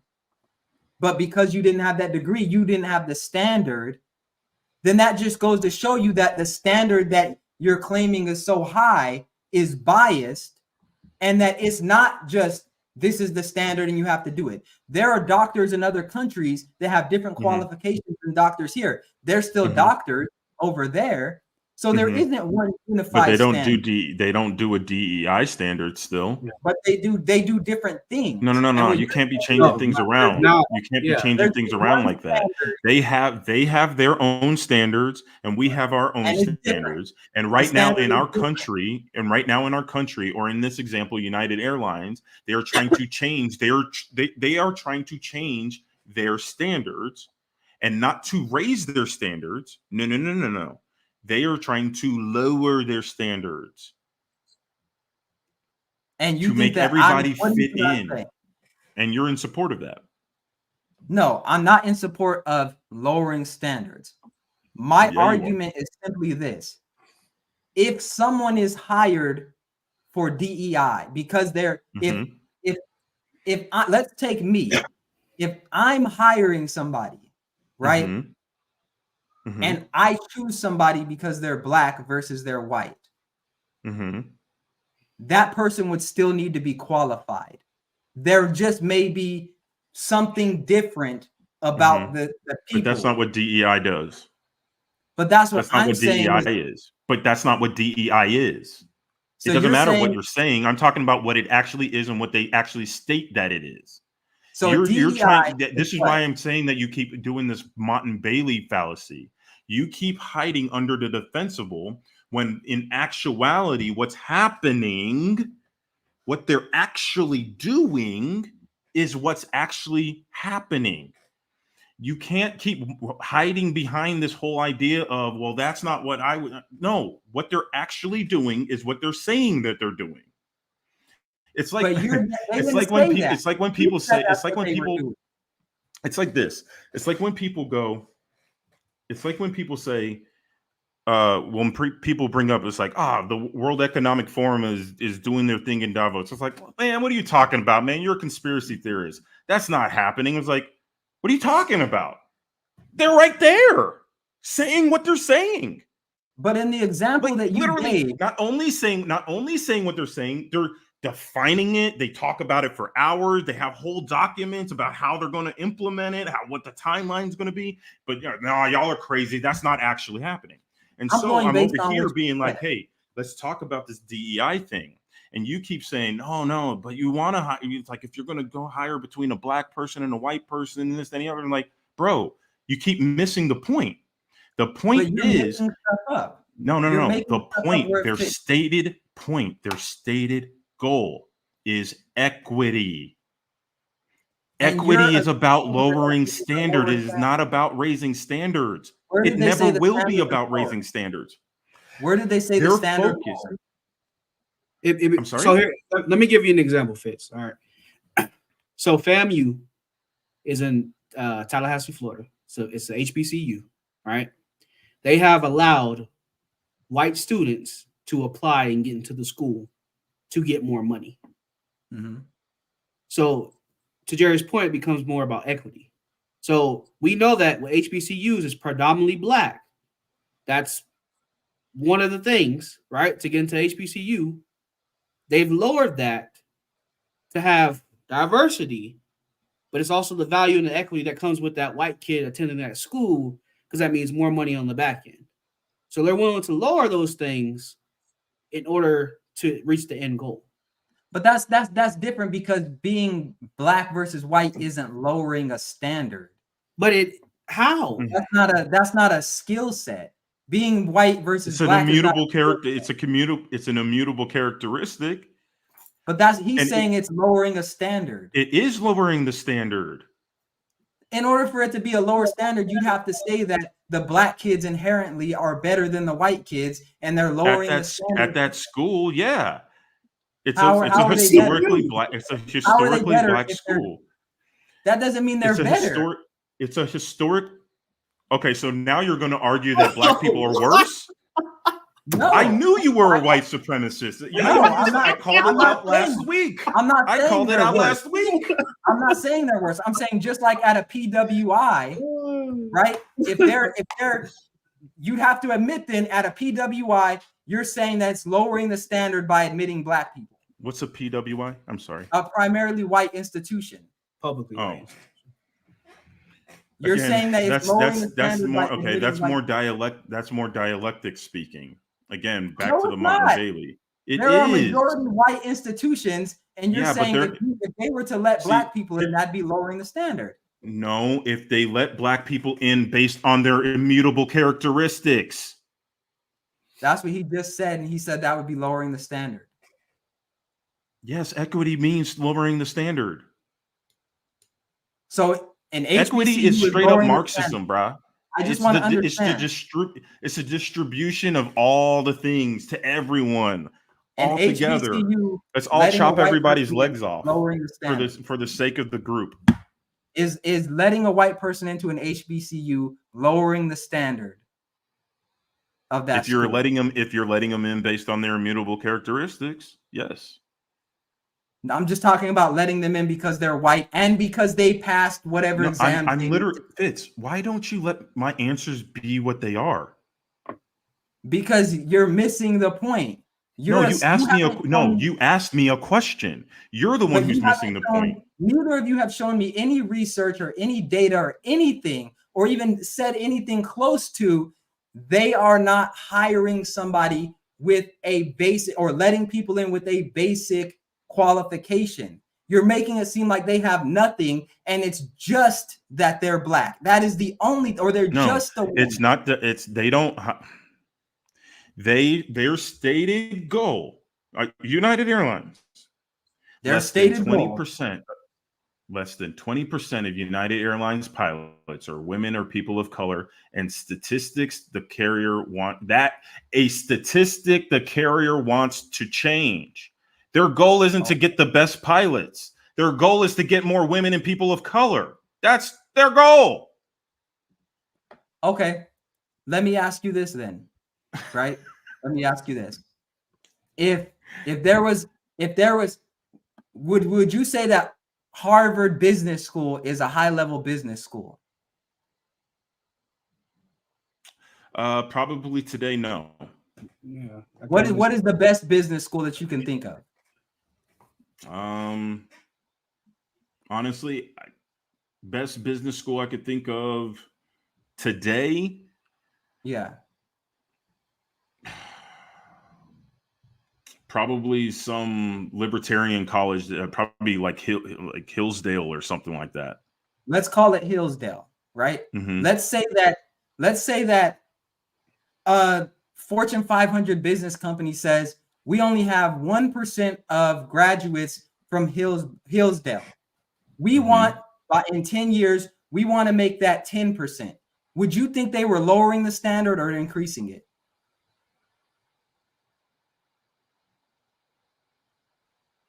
The reason why they would be going to Hillsdale is because they had the best school, right? They just want they just want because Hillsdale. because they're the best. Not because of something immutable.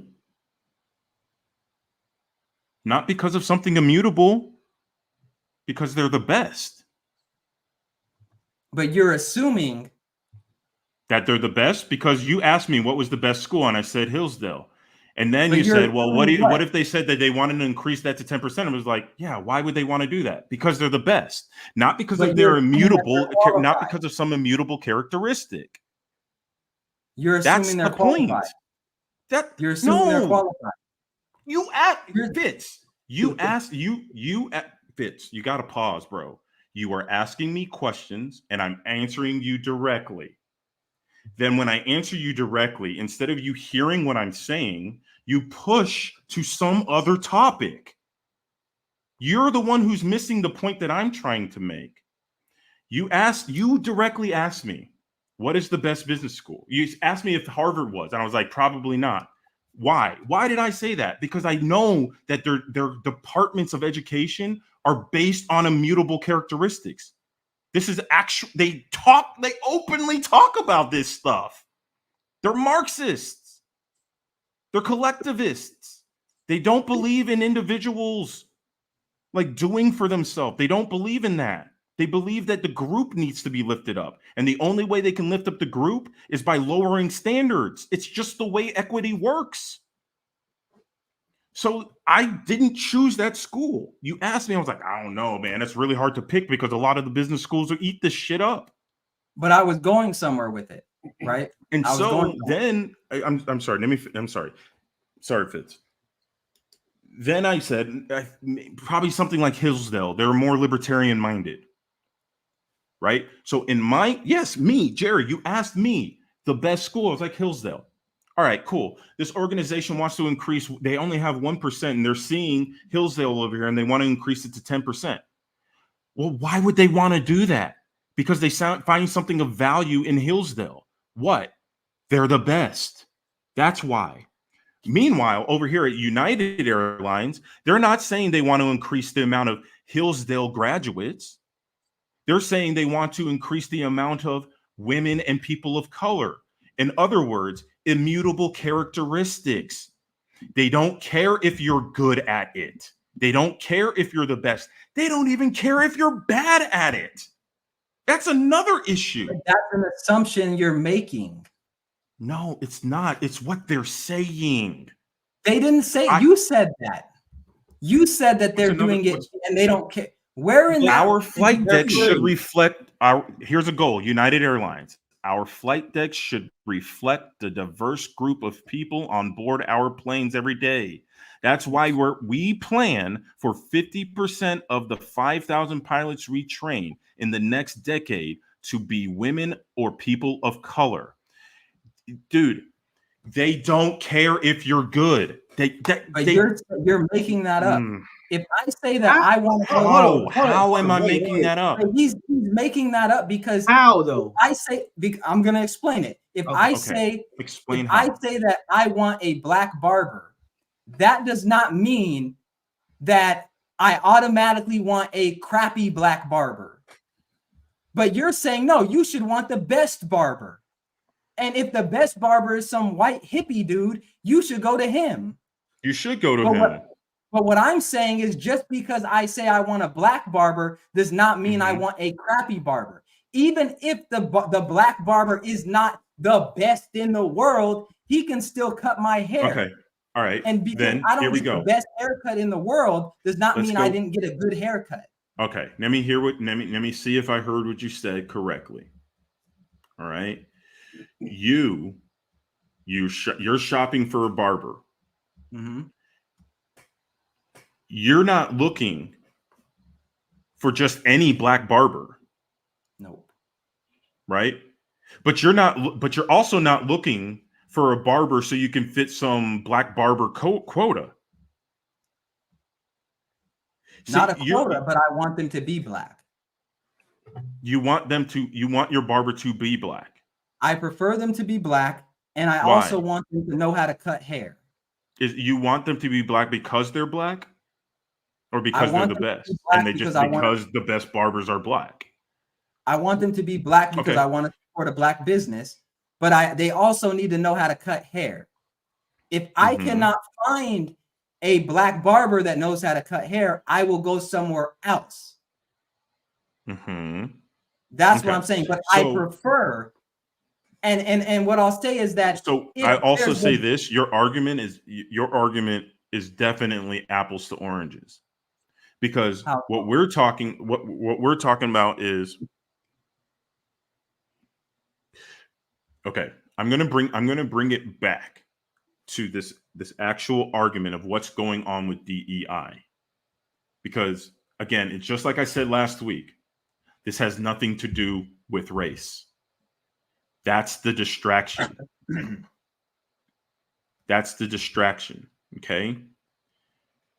The goal at hand right now in our country is to gain as much power as possible, destabilize the system, bring the country to crisis, and normalize the communist utopia, if you will.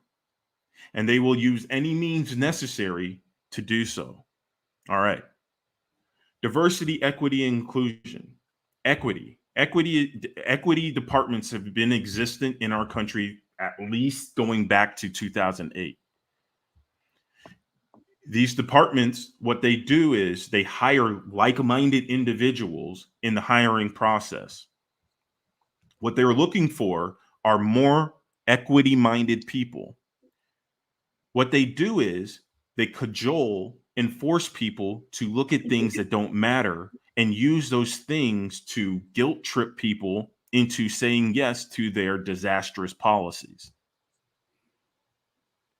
So, United right now is stating right there on their Twitter, our flight deck should reflect diverse groups of people. That's not a true statement, you guys. It shouldn't. The flight deck should actually reflect the best people to fly the planes. That's a true statement. But see right there, that doesn't make sense because that's an opinion. It does make sense. Look, that's an opinion. That's not a fact. Okay, I'll you know what? I'll do this. Here at the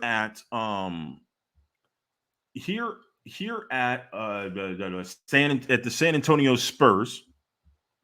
Here at the San Antonio Spurs, our basketball basketball team should reflect the diverse group of people living in the city of San Antonio every day. That's why we plan for 50% of our basketball team that we train in the next decade to be Hispanics and Latinx people.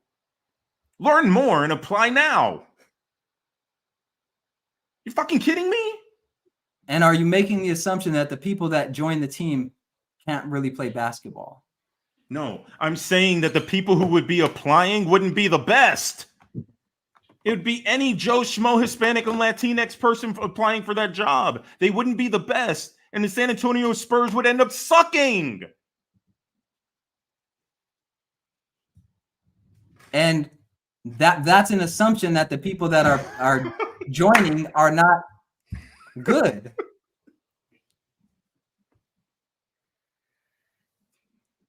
I like having conversations like this. I understand how it is that like Stalin came to power. Let's break it down then. The best before 2008 or whenever DEI came, the best, right? So then that means the best led to DEI. So this is an idea from the best. No. Best, it meant the best communists, the best communists got in there, which is what communists do. If the best were in position before DEI, then that means that hiring the best at some point led to DEI. No, that's not what happened. DEI, they do a thing called entryism. Entryism is actually, it's a Marxist tactic where they find legitimate organizations to subvert. Who is they? And Marxist, I just said that. But I need specific. Who are they? Like, is this the government? Is this Marxist? Like literally, people who eat up Marxist ideology. It could be DEI officers. They literally. Yes. It's the same thing that happened with Bud Light. They hired this marketing chief. Openly says this stuff on not YouTube on an interview, talking about why she's doing what she's doing. She's trying to create a system that is more diverse and inclusive. That's not what the customers want. That's not the merit. The merit isn't asking for that.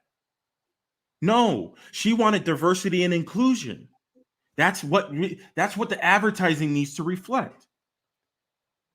So they hired the right staff, more DEI, to hire Dylan Mulvaney, and it fucks up everything. See, the thing is, that woman, she's a DEI hire. She's a white woman, but she states herself that she's all about diversity, equity, and inclusion.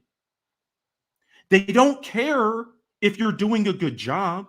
They care about ideology. They care about your immutable characteristics because that's what's going to make us look good. And then when that hired in there, and then they're having a problem, and their manager is saying something about this problem, that person who's incompetent can go to the HR manager and be like, they're not. My boss is mean to me because I'm a woman, or because I'm in a wheelchair, or because I'm Black. Meanwhile, the competent manager gets fired. Guess who gets put into that position? A DEI hire.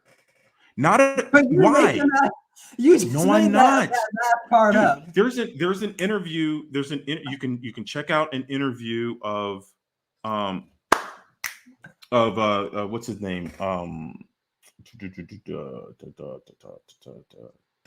What's his name? Benjamin Boyce. He recently interviewed a former DEI consultant person. I myself was I had to put on a diversity, equity, and inclusion program for a Fortune 500 company, and that was one of the most devastating things that I've ever actually experienced. It was terrible, and man. You keep saying that I'm making assumptions when in fact all I'm doing is stating the logical facts. Like you take it down, it's logical conclusions. That's why I brought up the whole Mott and Bailey thing with you earlier, the Mott and Bailey fallacy. These type of people hide behind people like you who will defend the defensible but can't defend the indefensible. And when the indefensible comes up, you run back to the defensible. That's why when you ask me a question and I answer you directly, instead of you actually dealing with what I brought to you, you deflect to some other thing. Well, let me ask you a direct question then. And I will answer, which I've done every single time. Do you think it's possible for someone who is a DEI hire to also be qualified? As a matter of fact, yes, I do. That's all I've been saying this whole time. But there's still a problem. It's the people who slip through the cracks, which is majority of the people, which is majority. If what you're saying is true, then before there was DEI hiring, you're saying there were less people slipping through the cracks, right? Yes. Okay. So then I know that you're saying that this is some entity, the Marxist, but what I'm saying is I'm calling them Marxist, but yeah, it's collectivist, really. People who think about the collective as opposed to the individual. What I'm saying is the hiring process before DEI was not perfect, and it was not just based on merit. It was based on things such as favoritism. It was based on things such as you went to this university, and many of these kids that go to these Ivy League schools didn't get in just because they're the best. They got in because their parents could afford studying for SATs and things like that, and tutors and all of these other things. So it's not just because they're the best. They may have had resources, and then they got that job because they went to that school, not because but that's not okay. Pause. I'm hearing what you're saying. There are organizations that do that have what do you call it? Not meritocratic, but nepotistic tendencies, and I would also argue that nepotistic systems are also not a good system. We have a perfect example. I mean, that type of thing happens all the time. I mean, right now there's a huge scandal going on in Dalton, Illinois, just north of Chicago, where there's a woman over there where mayor and county supervisor, who currently like hires family members to run the police departments and stuff like that. It's fucking nuts. That's crazy. And it's crazy. So meritocratic systems don't work. Agree I mean, I'm sorry, nepotistic systems don't work either. And that's also a historical fact. But that your argument is still it's not pushing back against a meritocratic system. DEI is not a meritocratic. DEI is not a meritocratic system. DEI is wholeheartedly a collectivist system. Its whole focus, again, is on equity. It doesn't actually care about your race. It doesn't actually care about the fact that you're in a wheelchair, or that you're fat, or that you're trans, or that you're a woman, or even when it comes to this, and it will come to this when it becomes very fashy, it doesn't care that you're white. It doesn't care. What it cares about is equity. I'm going to say it again.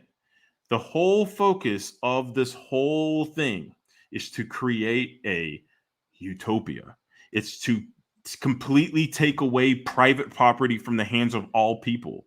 And it will do anything in its power. I say it because it's like it's a Borg. It's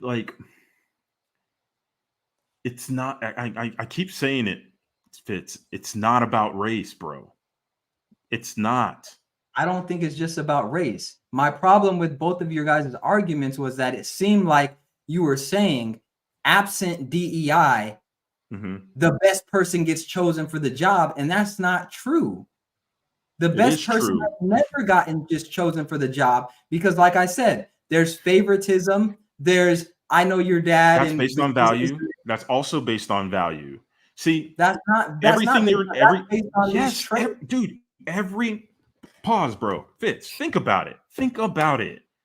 The reason why you hire who you hire is because of what you value. That's why you And purchase and hire what you do. But when somebody, if I come in into Fitz's business and I say, Fitz, your values, the things you value, suck. You need to value our new values. Well, what are your new values? Our new values are immutable characteristics. Our new values is anybody can come in because they asked for it. That's our new value. Screw your values. Your people have been values got you. hired. Your values got you to where you want, and I see all the problems of your value. You value your family over everybody else. You value your profits over everybody else. You value your customers' safety over everybody else. You value your customers. You value your customers' children's minds more than anybody else. That more than the number of black people you have in your company. How dare you? More than the amount of women you have at your company. Fitz, how dare you? But you're How assuming dare you have your own individual values that you want to run your business on? How dare you? you No, just named multiple values, right? they're But when you they're talk your about you make company's your own values. value. Fitz, does your company have values? Yes. But if you Yes. cherry Okay. pick one of those out of there and then say Uh-huh. that's the only thing you care about, you could make me seem like the worst person in the world.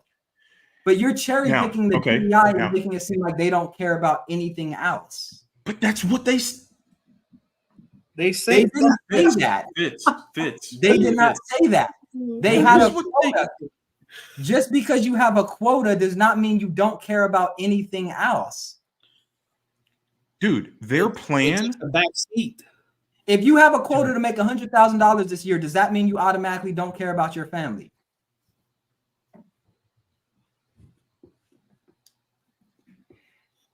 No, but it's not the same That's thing. what you guys are saying about DEI. We have a quota of these DEI hires, so we automatically don't care about X, Y, and Z. I don't see how They you don't. I promise you this, Fitz. These DEI people and these companies don't care about the $100,000 more than they But care did about they the say number of that black in and the white article? people that they have in the company. Is that And an that's a opinion or is problem. that fact? That's fact. You Where are see, you That's getting why the they're fact? that's You why show me they the fact. that's what you can see a lot of that and I can nowadays. tell you, and I can tell you it's a fact. I can tell you it's a fact. I can tell you it's a fact because they said right here that their plan is for 50% of the 5,000 pilots we train in the next decade to be women or people of color. And that means what? That they That don't they're care about focusing their. on immutable characteristics than actually serving their customers. That's one of their focuses. If they would But worry you're about adding serving their other parts. if they would worry about serving their customers, they would be making money. They wouldn't be fucking things up. That's not what they're focusing on. Just because you don't make money doesn't mean you don't care about your customers. Yes, it does. Amazon lost money for years, and it's the most customer centric company there is. Because Just because actually you- what was because they were working on their valuation. They were working on the value of their company. Right, This but they were losing money. this isn't working on the value of this company. See, you keep using other examples that don't match. It's not the You same said that thing, if you're Fitz. losing money, you don't value your company. And I gave you an example of In where the a company and now all of a sudden Amazon actually is the richest company in the world. Why? Because they're valued high. They focused on the value of the company. but the DEI DEI isn't focusing on haven't had they're the not chance to. focused on the value of the company. DEI doesn't focus on the value of the company. DEI focuses on the amount of But you have no data showing that these companies have gone out of business. Like there's no data to support what you're saying. Disney is going out of business right now as we speak. Bud Light is going out of business right now as we speak. What are you talking about? They're not what? Dude, they're almost bankrupt. Or they lost. There are literally doors flying off of these airplanes. They're like Bud Light is now what I think they're number 3. They're the number 3.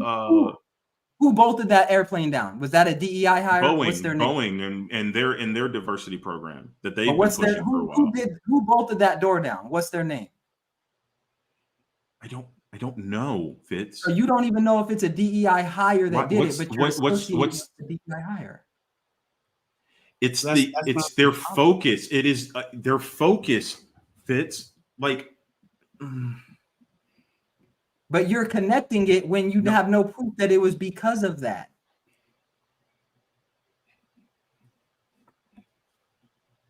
Something went wrong and it must be DEI.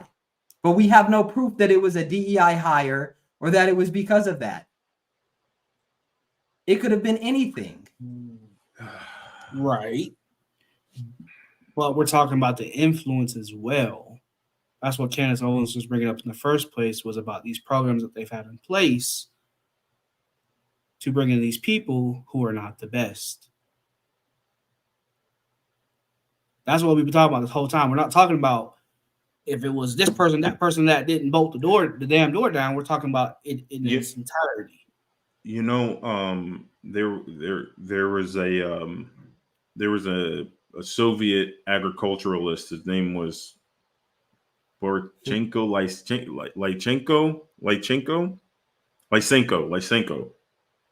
I forget his first name. I can't pronounce Russian that well. He was in charge of agriculture for the USSR. And he would require the farmers to base everything on the Soviet system. And everything was based on quotas. The amount of corn that you put in every square meter or something like that had to be exactly this type and this, any other, no matter what the farmer, had to say about it. And the science and the numbers and the quotas all said that that's what should work. See, the thing is, these systems that base it on these like metrics and these numbers of the hires that we have, and we have to make everything equitable and diverse, and we have to be inclusive. When you really understand socialist speak, you start to realize that, wait, what the words they use don't mean what we think it means. They mean to include other diversity, equity, and inclusion type people. They don't mean another Fitz because he's black. As a matter of fact, if Fitz came in there and even questioned anything that they might be saying, they look the other way immediately. He would. They don't care. They don't want you to work hard. They actually don't want that. They want it equitable. I'm not disagreeing with your point. The problem that I'm having is, and that's the reason why the doors are falling off. The problem that I'm having is that there's diversity hire, and then there's the best. And the argument's being made that if you didn't hire a diversity person, you would have hired the best. And that's not true.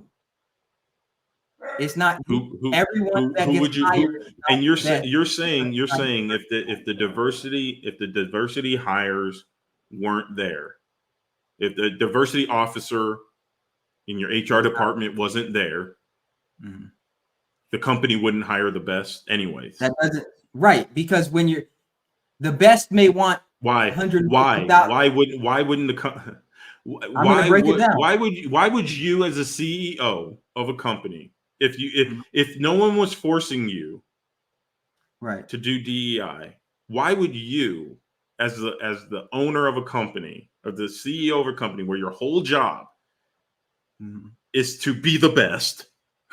Right. Literally, your job is to be the best. Why would you hire somebody less than? Well, for the same reason as when I go to a steakhouse, I may not get the Wagyu, but that doesn't mean the steak I get isn't good. The Wagyu may be $1,000.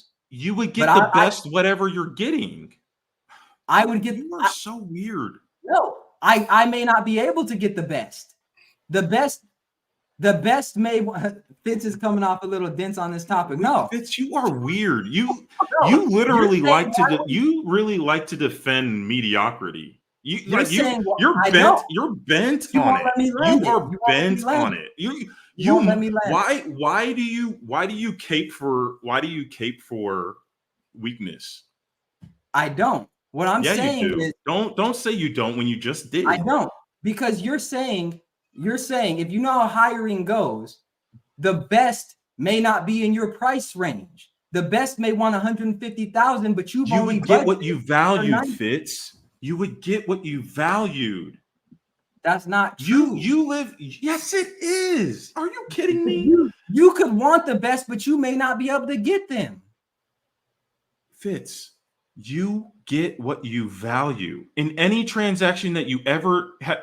Tell me an interaction that you've ever partook in that you didn't get what you valued.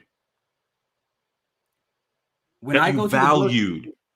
When I was in college and I would go to the grocery store and I wanted organic food but couldn't afford it, I didn't get the best. I didn't get the best, but I still got something that was of quality. It wasn't the best. And you're saying it's either DEI or the best. And I'm saying there's something in between. When companies hire, they're not always hiring the best, even if it's not a DEI hire, because there's other factors that go into hiring besides, are they the best? The best may want 125,000, but you can't afford it. The best may want you to relocate them and their family. That's not the same thing as DEI. I know it's not, but you're saying if someone wasn't hiring DEI, they're automatically hiring the best. When I go to the grocery store, when I went car shopping with my wife, right? We wanted a mid-size SUV to hold my kids and all this stuff, and right. I really wanted a VW Atlas. All right, I wanted a VW Atlas. It was going to feel good, but all this type of stuff. They don't have it here on the island. All right, so it's just like they don't have VWs out here. All right, cool. Now I'm like still going around. It's like, oh man, I could have gotten this Honda Element over there, right? We were test driving that, but it had like miles on it. But you know what? Like we could really, that was like in our price range. But then we saw that there was a Kia, something else over here. And then we eventually settled on the Subaru Forester. And it was like, it was green. And I was like, man, you know what? I never saw myself in a Subi ever. Yeah. And I'm just like, but yeah, you know what? With the lava rocks and everything like that, I'm going to want that like off-road little all-wheel drive action there. That's the one. It was more expensive though. And I went for that one because for me, it was the best. I'm driving around here. I see a bunch of VW Atlases every now and again. I'm like, how the hell? I had a conversation with one person. He said he sent it over from California because he valued it. He loved his VW Atlas. I was like, oh man. At the time of my purchase, I valued that Subi. I didn't value the VW Atlas as much as I would like to think I did. Because if I did, I would have done more research into it. I would have really put my time and energy into making sure I got that one, right?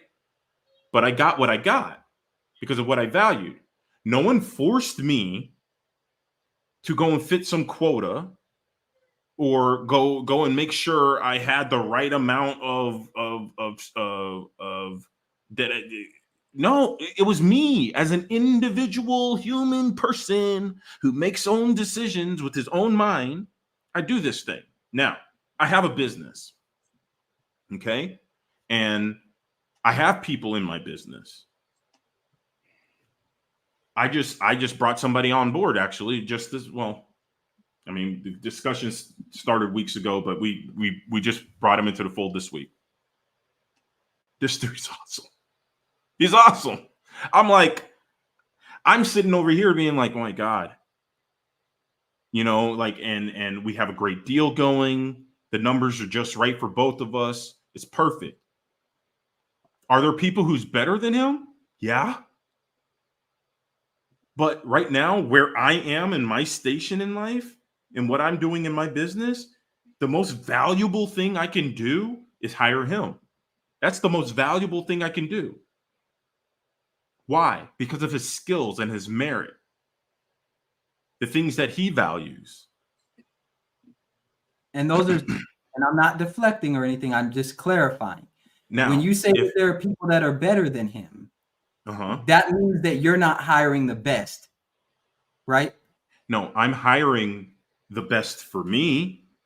Exactly. See, and why? And that's subjective. But no one's forcing me to do it. That's what DEI does. And DEI says, Jerry, DEI, again, I brought this to you before, but this is what DEI does. Okay? This is what you're missing. This is what DEI actually does. DEI comes to me. DEI comes into my business, and they say, Jerry, you can't hire home dude right there. I was like, why? Because because of his privileges. Because he did this, then the other. I was like, but I mean that's what I want. That's what I value. No. What you need to do is actually increase your quotas over here. I was like, but I want that. Doesn't matter. Our goal is to make sure that our staff isn't the best. Our goal isn't that we produce the best product. That's not our goal. Our goal is to make sure that you hire the people who think a certain way specifically about equity. I have to answer this text. So what I now have to do, right, is go to my diversity, equity, and inclusion, workshop or diversity training or something like that, and learn about the inequities that have occurred throughout history and so on and so forth, and why it's important that we raise people's voices, or that we make safe spaces for the marginalized, blah, blah, blah. All of a sudden that becomes my focus. I'm like, all right, cool. Now I come back into the hiring process. I was like, well, then I need to make sure that I have these diversity hires. I have to make sure before anything else, before I even ask them, so do you even know how to fly a plane? Do you even have the mental skills to be able to track for long periods of time the ability to suss out wind patterns, biometric pressures, the ins and outs of radio frequency, all the things. That's not what we're focused on. No. We don't want you to have all that. That's not what's important right now, Jerry. That's not what's important. What's important right now is that they're Black. We'll figure out all that other stuff later. We'll figure that part out later. They can learn that on the job. Right now, we have X amount of time to get this many people in here. That's our focus. We have X amount of time to get this many people in here. To get this many people in here, that it takes 10 years, 15 years. So you're telling me United right now, their goal right now is to not only hire these people, that means they also have to put their time and energy to train these people to be the best at flying. No, that's not what they're doing, because that's not what they care about. They don't want you to, they don't care about that. They care about the number of Black people and women and people in wheelchairs and fat. And do they have are they part of the Rainbow Coalition? Do they, like all of, that's what they care about. I'm not disagreeing. I agree with 100% of what you just said. 100%, 110%. Pacino, I wish I had more emotion to add into this so we could get that part. The only caveat I'm saying, and it's really a small detail, is that even if you're not doing DEI hires, that does not mean that you're hiring for the best. You're hiring based on your subjectivity and all of these other factors, what you can afford, what you value, like you're saying. What you value. Like, just because what you value, you can value something but not be able to afford it. Can we agree on that? Like, I can value eating healthy, but I may not be able to afford it. I can value quality clothes but not be able to afford them. You don't value, you buy what you value. So everything that I value, so there are things that I can't afford right now. But you can buy in other things other than money. So like for example, I value like really good like plays, like well done plays. Right.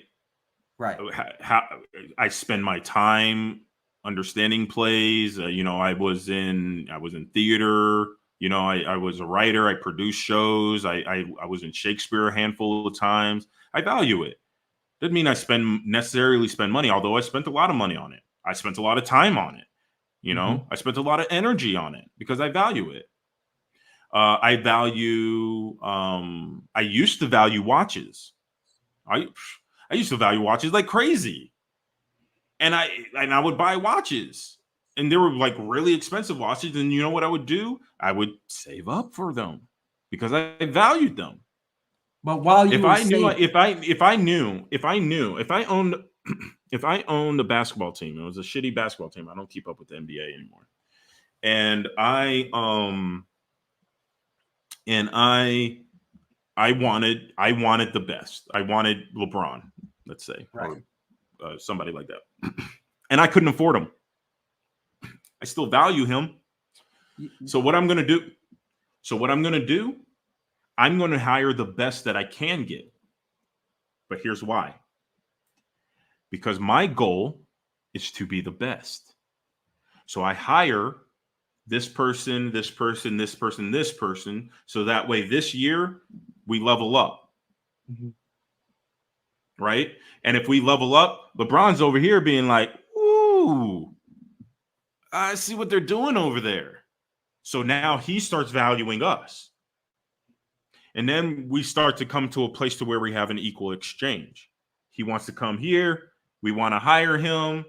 We might have to do it, but because we value him and he's X amount of dollars, I actually might have to cut some people from my team who aren't as valuable.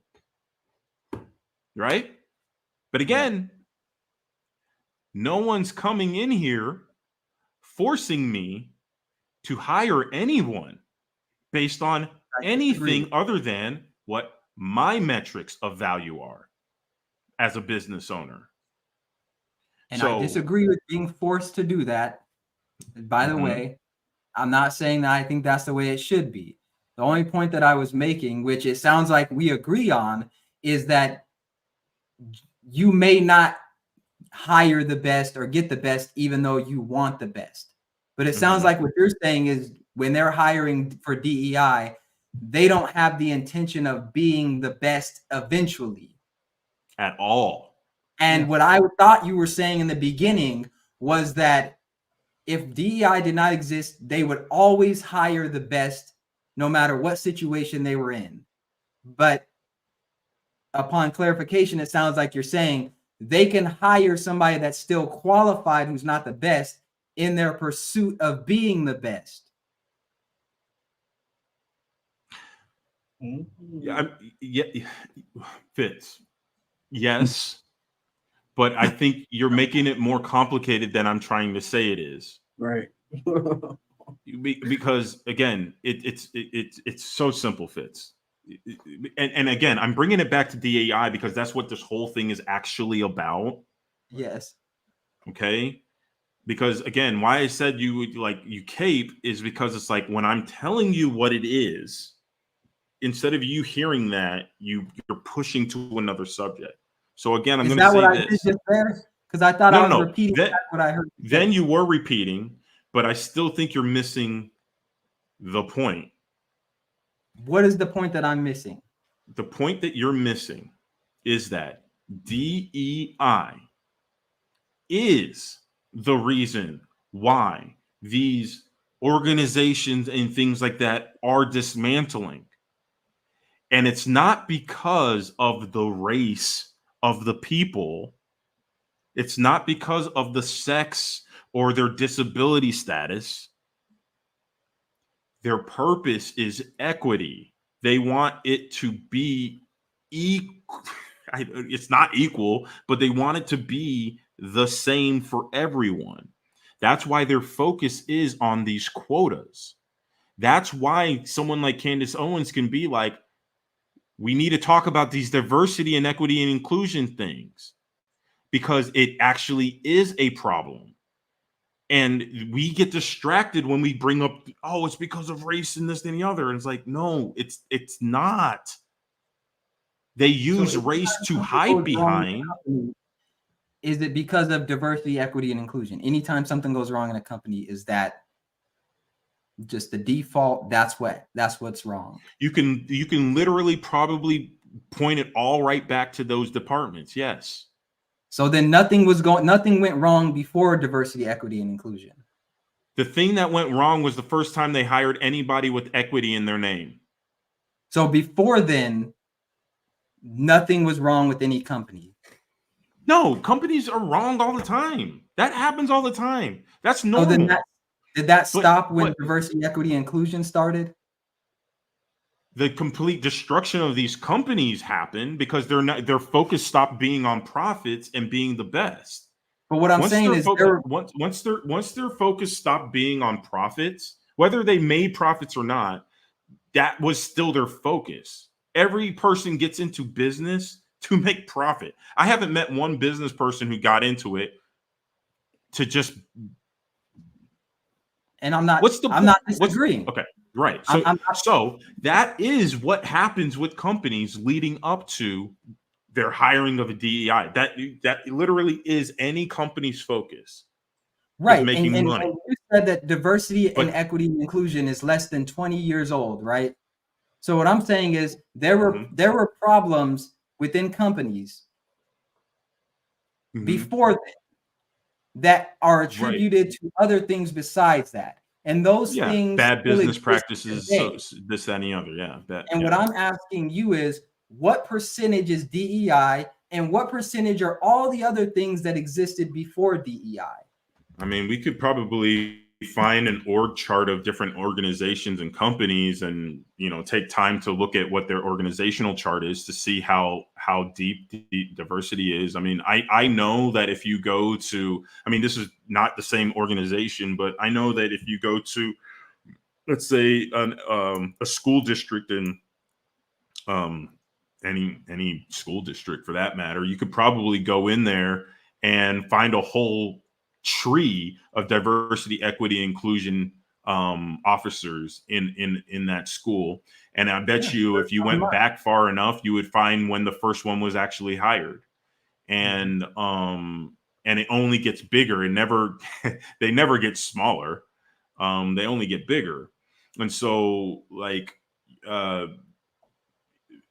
again, I will say that the first time the bad business practice of hiring the first equity officer was probably when things started to going downhill. They probably were imperceptible in the beginning because it's like a tsunami where it's like an earthquake happens. It's like pop, an earthquake happens and it takes a while for the wave to actually hit the shore. So like, you know, and again, because they're really good at this, they obfuscate. They do this Mott and Bailey thing where it's just like, oh, well, like we're just trying to make it look like the rest of our customer base. And it's like, yeah, but that's not, agree with. yeah, but like then it's but they still do it. Like Right. even like, so we're over, which is another thing I bring up often, is just like we're over here talking about this stuff and we're completely distracted. And not only are we completely distracted, we spent like 2.5 hours trying to explain that the actual issue isn't race or merit or even, like you brought up, nepotism. The issue is these quota-based systems. The issue is these diversity, equity, and inclusion officers whose purpose isn't to bring profit to these businesses. It is definitely not their goal. It's not their goal. Their goal is to make sure that there's enough equity officers in a company or equity quotas in a company. Why? Because the stated goal of Marxists, I'm not saying that the hires are necessarily Marxist. I'm saying these officers are Marxist. Their stated goal is to gain as much power as possible, of any organization for that matter, destabilize that organization, any organization for that matter, bring that organization down to crisis, any organization, doesn't matter, and usher in a communist utopia. They don't want your system to work. They want it to work their way. So when you have a system, good, bad, or indifferent, doesn't matter, if they think that it's powerful enough, they will find a way to infiltrate and subvert that system. And not only that, they will get everybody to point their fingers at the people who aren't causing the problem. So right now, the way they do it is say, oh, conservatives are complaining about this. Well, no, but but there's issues going on in the planes, and these businesses aren't making any money right now. Like, why can't we talk about that? No. We got to talk about what the conservatives are complaining and being bitches, and they keep bringing up race, and they keep bringing up transphobes, and they keep bringing up this, and so we keep looking that way, and we keep looking away from the problem. And the problem is we have these DEI officers who are Marxists running the whole thing. Have y'all ever read Animal Farm or watched Animal Farm at all? Is that the George Orwell one? George Orwell, correct. Yeah. Yeah, So, I've seen. So the pigs, the pigs are in the are part of, you know, the Animal Farm and all that type of stuff, and they're the ones who are organizing the whole thing. Meanwhile, the other animals are just like going along with it and just like all this stuff, and it seems all good. It seems awesome. Yeah, you lifted us up, and now we get to all work together because we're united and all this type of stuff. Meanwhile, the pigs don't give a shit. They don't give a shit about the animals. They say they do. The whole time, the pigs say they do. Meanwhile, they're plotting and planning to do what? Take over the system for themselves. And they'll put any of their stooges in place so that way they can do so. And that's exactly what DEI is. That's exactly what it is. And I'm not disagreeing, but will you agree that without proper analysis and just labeling DEI as the problem, you could be missing other things that are causing you to not have profit and causing doors to fly off? No, that is the poison in your organization. That is the problem, and there's no other. So that's going back to what there's other problems, but I promise you this, that the very fact that these companies are going down is because of the fact that they have DEI implemented into their system when that it was not part of their system ever. It's not the part of any business. No business has any reason to have DEI in there at all. At all. Right. all. And I'm not disagreeing with that.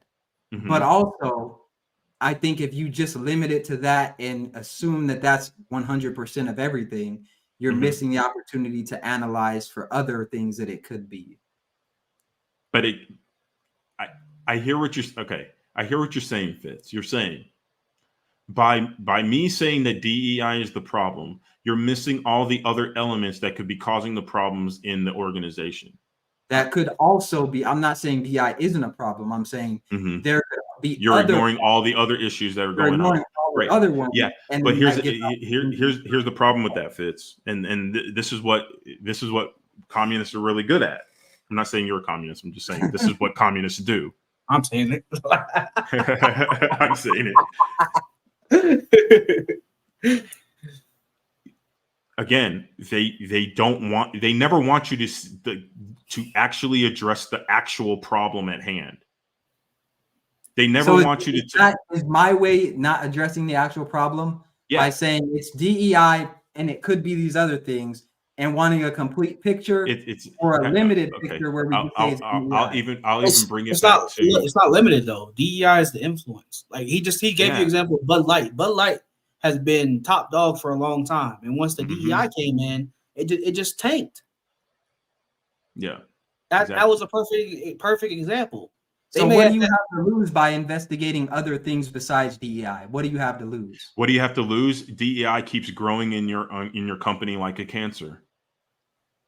Because you're saying DEI is the problem. Because you keep focusing on other things other than the actual problem, and the actual problem is DEI. Instead of you cutting out the thing that it never was part of your system. It was never. It was everything was good. Maybe you were losing money because again you were making bad business practices in this and the other, right? And your business was going to fail, so on and so forth. But instead, what you ended up doing is you ended up start working with like people like BlackRock and Vanguard and stuff like that, and you started doing these ESG score stuff.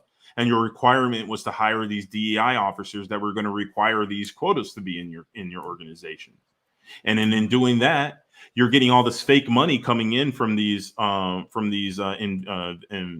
these investment bankers that are buying everything up. Meanwhile, they're sucking up all your resources, and your DEI is getting bigger and bigger. And as it gets bigger and bigger, the more competent people in your organization start to leave because they get squeezed out. Why do they get squeezed out? Because when they try to keep anybody accountable in the company, they get called all sorts of names. They get called mean, sexist, racist, homophobic, transphobic, whatever it is. They get sent to the DEI officer. And then this is all documented stuff. There were people who come out and have been talking about this for years. I think it was like 4 or 5 years ago. There was a gentleman who came out. He was working in a nuclear he was working for the government in a nuclear facility. And he laid it all out. He had all the receipts. See, what I'm hearing is that Fitz agrees with what I'm saying. But I don't think I can address this enough. That the problem with equity is that it brings down the standards of any organization it is ever brought into. If you start allowing these people, DEI folks, to dictate the policies of an organization, and their goal isn't actually the profit of your company, what in God's name was the purpose of having them in there in the first place? They're a cancer to your organization. Their goal isn't to make money for the business. It's not to make money for the business, maybe for themselves. because they're communists. That's how communists roll. But like, their goal isn't to help. Their goal is to suck. In so many versions of that, what that word means.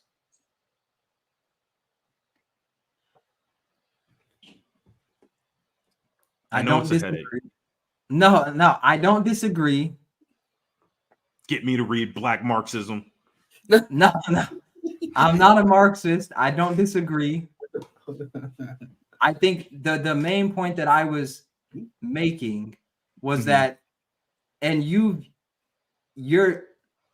I'm not disagreeing with what you're saying. What I am saying is that I think you're looking at DEI as more of a system, and I was talking more of like an individual hire. You're hiring somebody as an individual, not because they can't do the job, but because they're close in qualifications with this person, and you're trying to hire more Black people. Right. That's the way I was looking at DEI. Not that there is a complete gap in qualifications or this person isn't qualified at all, but they're neck and neck, and this was the deciding factor. They're a woman, right? But that's Black. Not okay. I'm with you on that, but that's not what DEI is. And and you can't. What you're describing isn't what DEI is at all. That's what I thought DEI was that you have two qualified people or however many qualified people. That's the mod. That's the mod. That's what they advertise. That's what they put out there to mystify you, to get you to fall for the magic trick. Right. That's what they say in order to let their friends come in through the back door. Do you know what brand equity is? Brand equity? Yeah. Brand equity and this version of equity are not the same thing. Brand equity is I would put it this way. It's like the stacked up value that a brand has created for itself over time. Right. Even though that brand could be the same that brand could have the same identical product as a lesser known brand.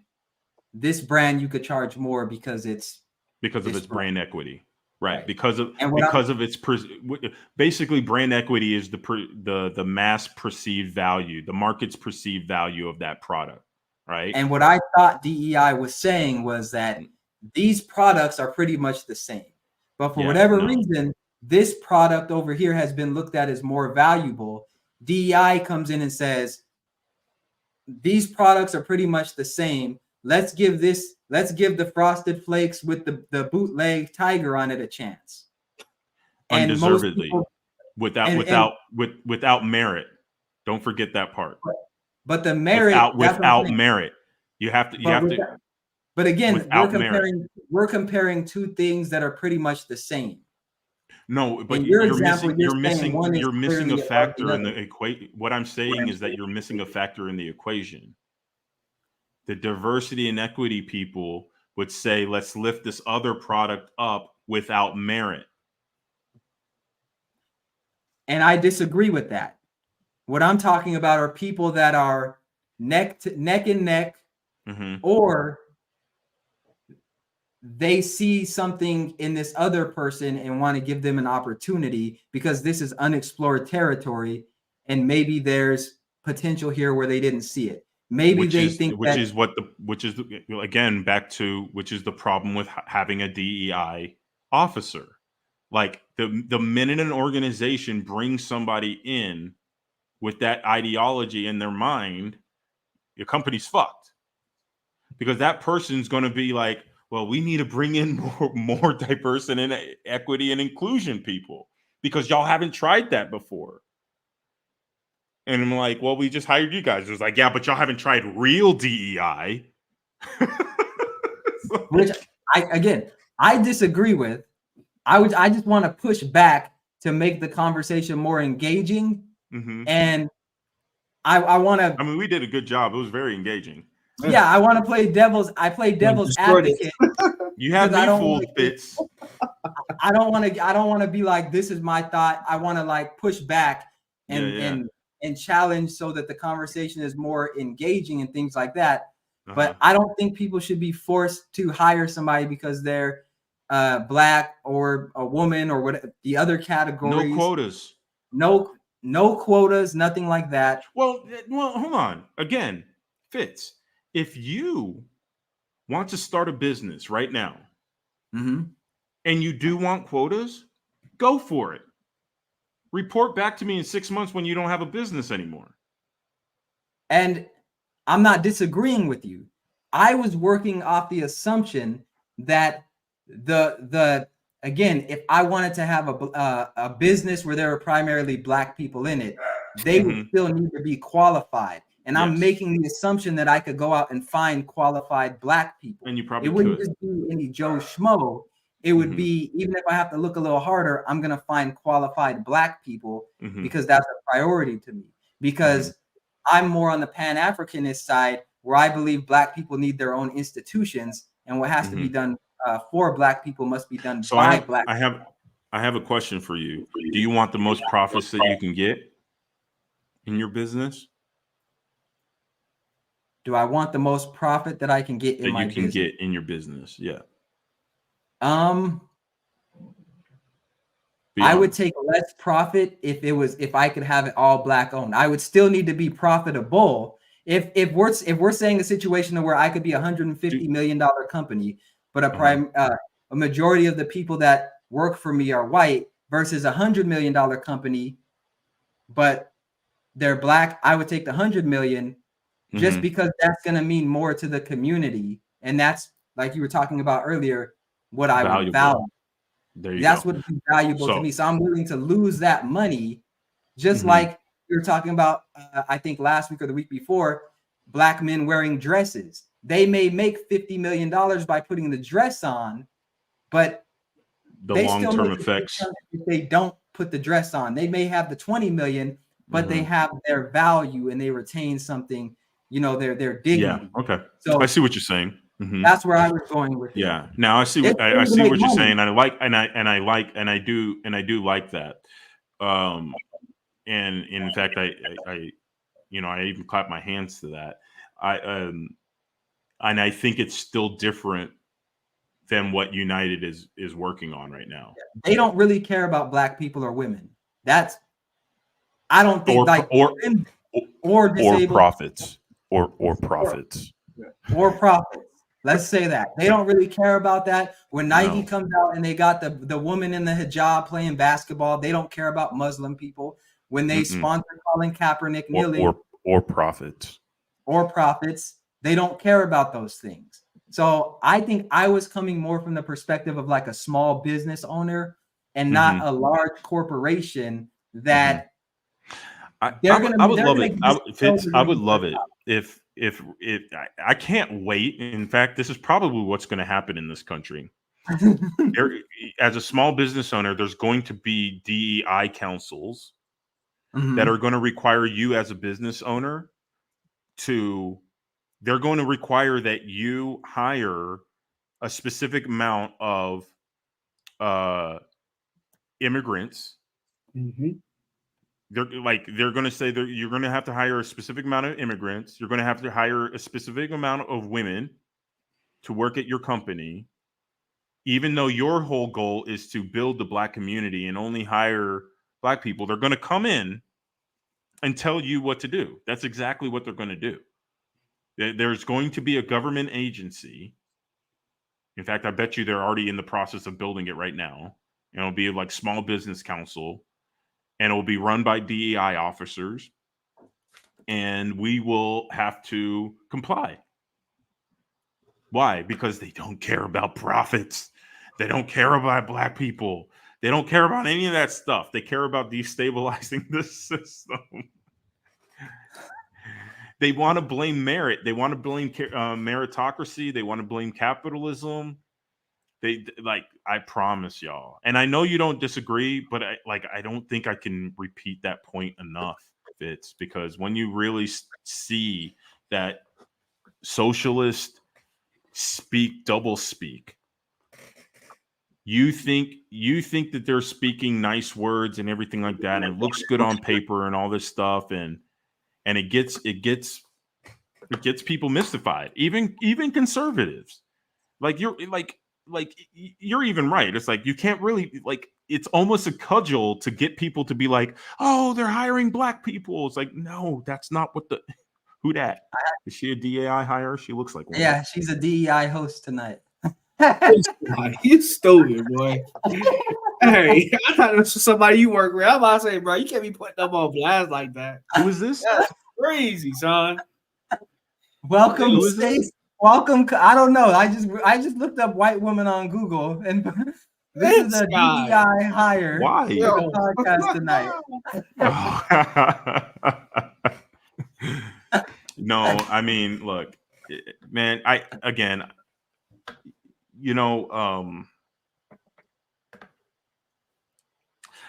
My brother works in corporate, and I've been calling this stuff out to him for years. And he was like, "Oh, you don't have to worry about that stuff. That stuff's not coming. Like that will never happen." And then boom, next year, and I was like, "Watch this! Watch this!" And I boom, boom, boom. Why? Why am I able to see it? I'm not predicting anything. They just say it. They say that's what they're up to.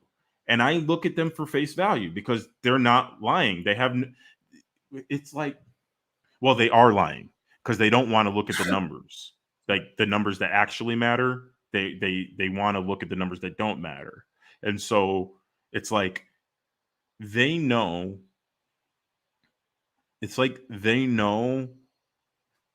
they're lying. We know they're lying. They know that we know they're lying. Like, and the issue that I find a lot on these platforms, on YouTube and podcasts and things like that, as I read and I listen, I'm like, y'all don't look at them at face value. I listened to a speech of Stalin's like a handful of years ago, and I was sitting there. I was like, man, this just sounds so good. Like I would love to live under the system that he's painting right here. And I'm like, how the hell? Because I know that there's bread lines on the other side of that wall. Like I know he's about to shoot some motherfucker in the head. But all the words that he's like preaching on this platform are beautiful. How the hell? And then you start to realize it's like, wait a minute. They're actually saying what they're doing. It just doesn't make sense to a normal person. To a socialist, it means everything. It actually means something to them. When they say equity, it actually means something to them. And we get over here, we debate it, and we wish-wash and this, and the other. When to them, it means destabilize. It means Marxism. Like that's actually what it means. And you know what's so funny? People on the left always say conservatives dog whistle. Oh, that's a conservative dog whistle, or that's a white supremacist dog whistle, and this and the other. It's like, well, they're projecting. It's like it's like the iron law of woke projection. Like in fact, in Saul Alinsky's book, Rules for Radical, he says, blame them for what you are doing. This man got a book for everything. I like it. He's playing some game now. So it's like I'm not trying to say all this stuff like to be emotional or in fact to even be right. I wish I wasn't right.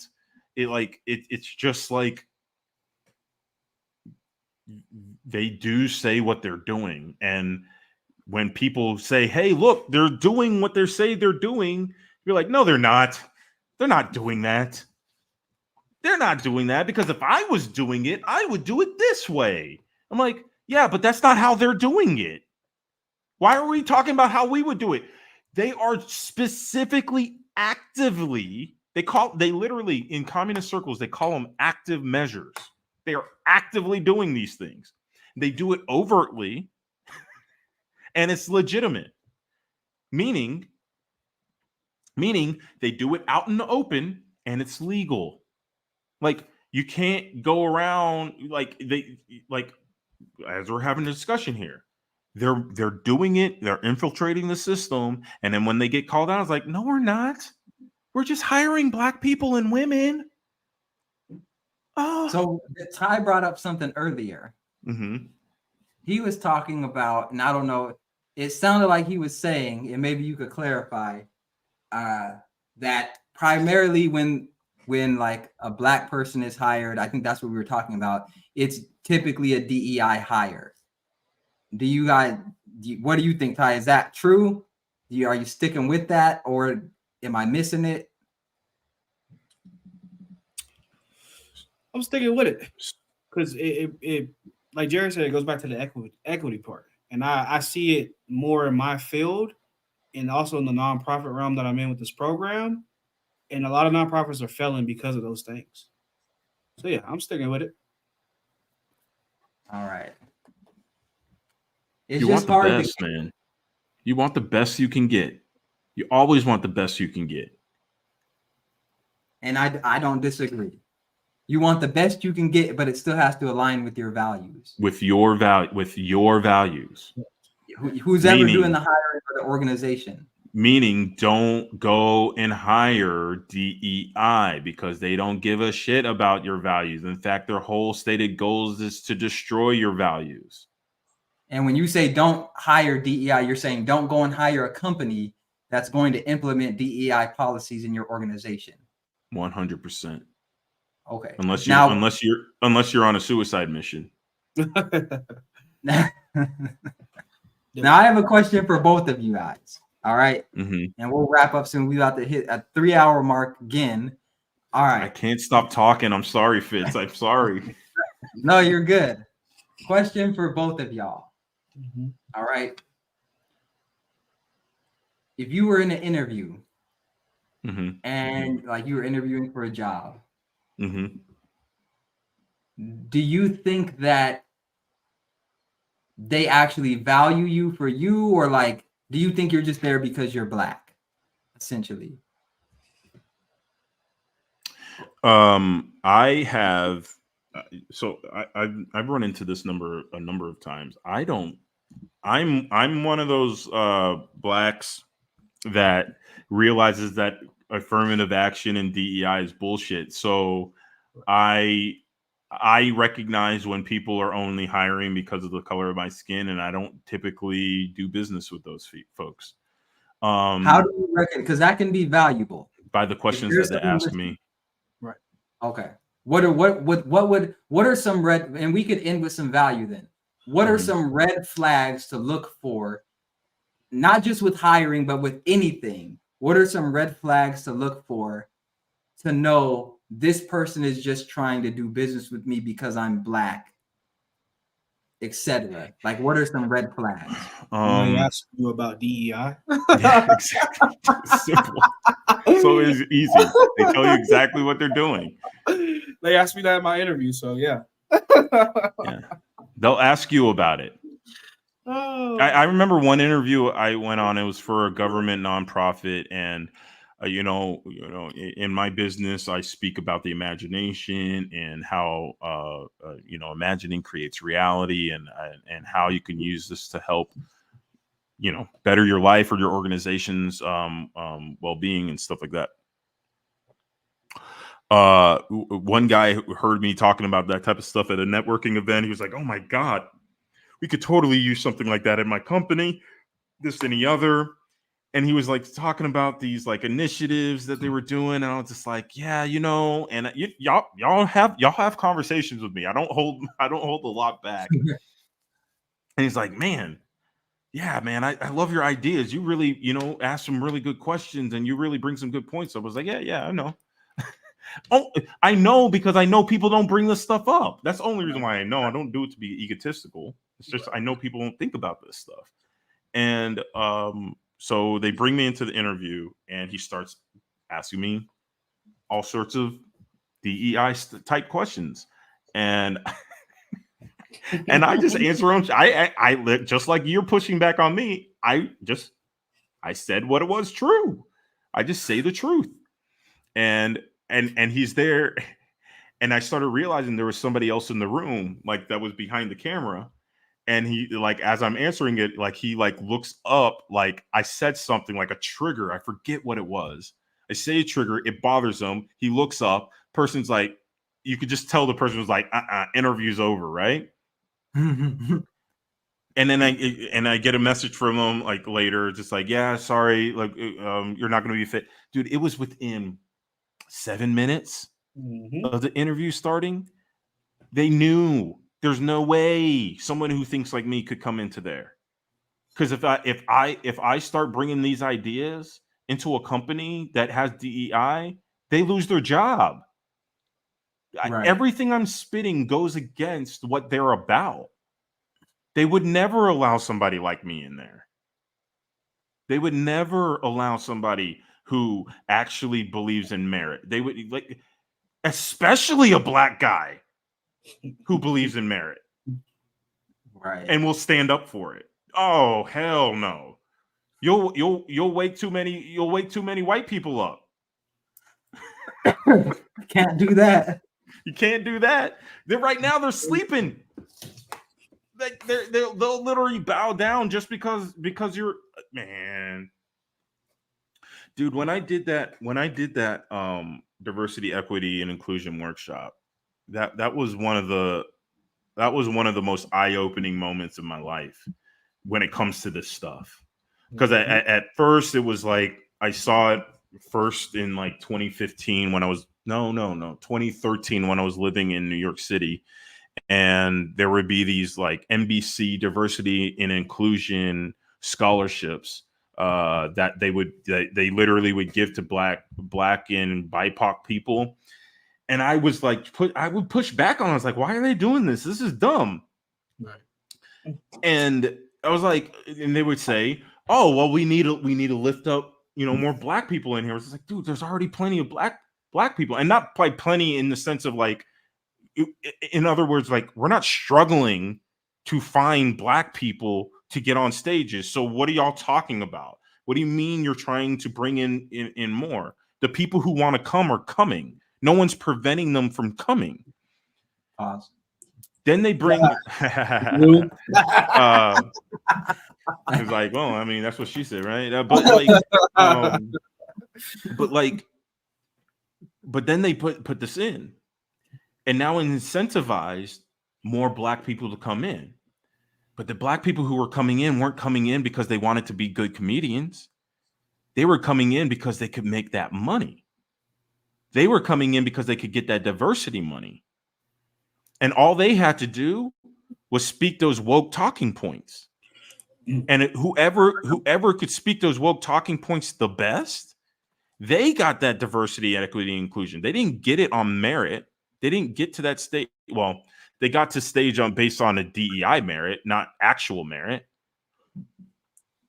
Kevin Hart. And so people like me would push back, and they would be like, "Oh, you're just trying to hold people back." It's like, no, motherfucker. I worked my ass off to get to this position. Right. No one's handing out candy to me or that white guy to get on this stage. I busted my ass. I wrote like a motherfucker. I put people on stage. I produced my own events. I'm skilled at what I do for the level I'm at, and I deserve that gig, and I went for it. And other people who were skilled went for that gig as well. But the moment y'all put in this diversity, equity, inclusion scholarship in there, all of a sudden there's now this huge new crop of black folks in here who weren't at all working their way up the ranks, are now over here competing for something I don't want because I know that shit's poison. But guess what happens? Someone like me gets pushed out. Why? Because they don't want the meritocratic people. They want the people who will fall in line and will subvert the system. Guess what happened? Guess what happened to that organization? Both locations shut down. And it happened in 2020 during the BLM riots. I remember it. I remember it so vividly, dude. It was such a huge thing. It totally imploded. The whole thing imploded on itself. Why? Because the diversity, equity, inclusion actors and actresses started bitching and complaining. Oh, y'all have always been racist. Y'all have always been like this. Y'all need to actually put y'all need to put a black person in charge of this company. That's the reason why this has all been happening, because y'all didn't have a black person in charge. It's always been run by white people. It's like, it was created by a white person, y'all idiots. He's still there. What are y'all talking about? Yeah. What the fuck are y'all talking about? Before we go to Ty, I want to ask you, Jerry, do you think I'm a BLM supporter? Yes or no?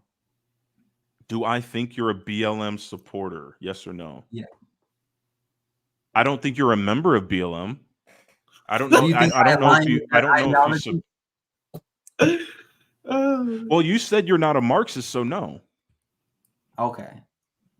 I didn't know if you viewed me as a Marxist or like a left winger. I mean, you said you're not a Marxist, so I'm taking you at face value. And then you also said that you were playing devil's advocate, so I'm again taking you at face value. I don't really know you, Fitz, at all. I just know the talking points you bring up, and then I just say, well, because I don't see. I remember. Gosh, I can talk about this forever because I really pay attention to this stuff because I'm like since middle school I would ask questions like, I remember in middle school I would ask, but how did Stalin come to power? Like, right. No one was asking that question. When you start asking real questions and really dive deep, you start to understand, wait a minute. Oh, this is how they use people. And this is how they use devil's advocates to like obfuscate so they can keep sneaking behind the back. It's kind of infuriating because it's like, part of me is like, there's not really much you can do because most people just don't notice. And the people who do, no one wants to listen to. They just think are racist or Oreos or homophobic or fascist or conservative or whatever. And the fact of the matter is like, no, I'm just calling out the bullshit. It's just bullshit. And people aren't allowed to call out the bullshit for the bullshit. We always have to go talk for 3 hours to explain the very same fucking point that I said from the beginning. And we should have moved on from there and been like, okay, how do we stop them? Well, we stop them by stopping obfuscating. When they're like, it's like when you say it's like, oh, the door fell off the plane, it's because of DEI. Well, we can't just blame DEI and say it's no, we can.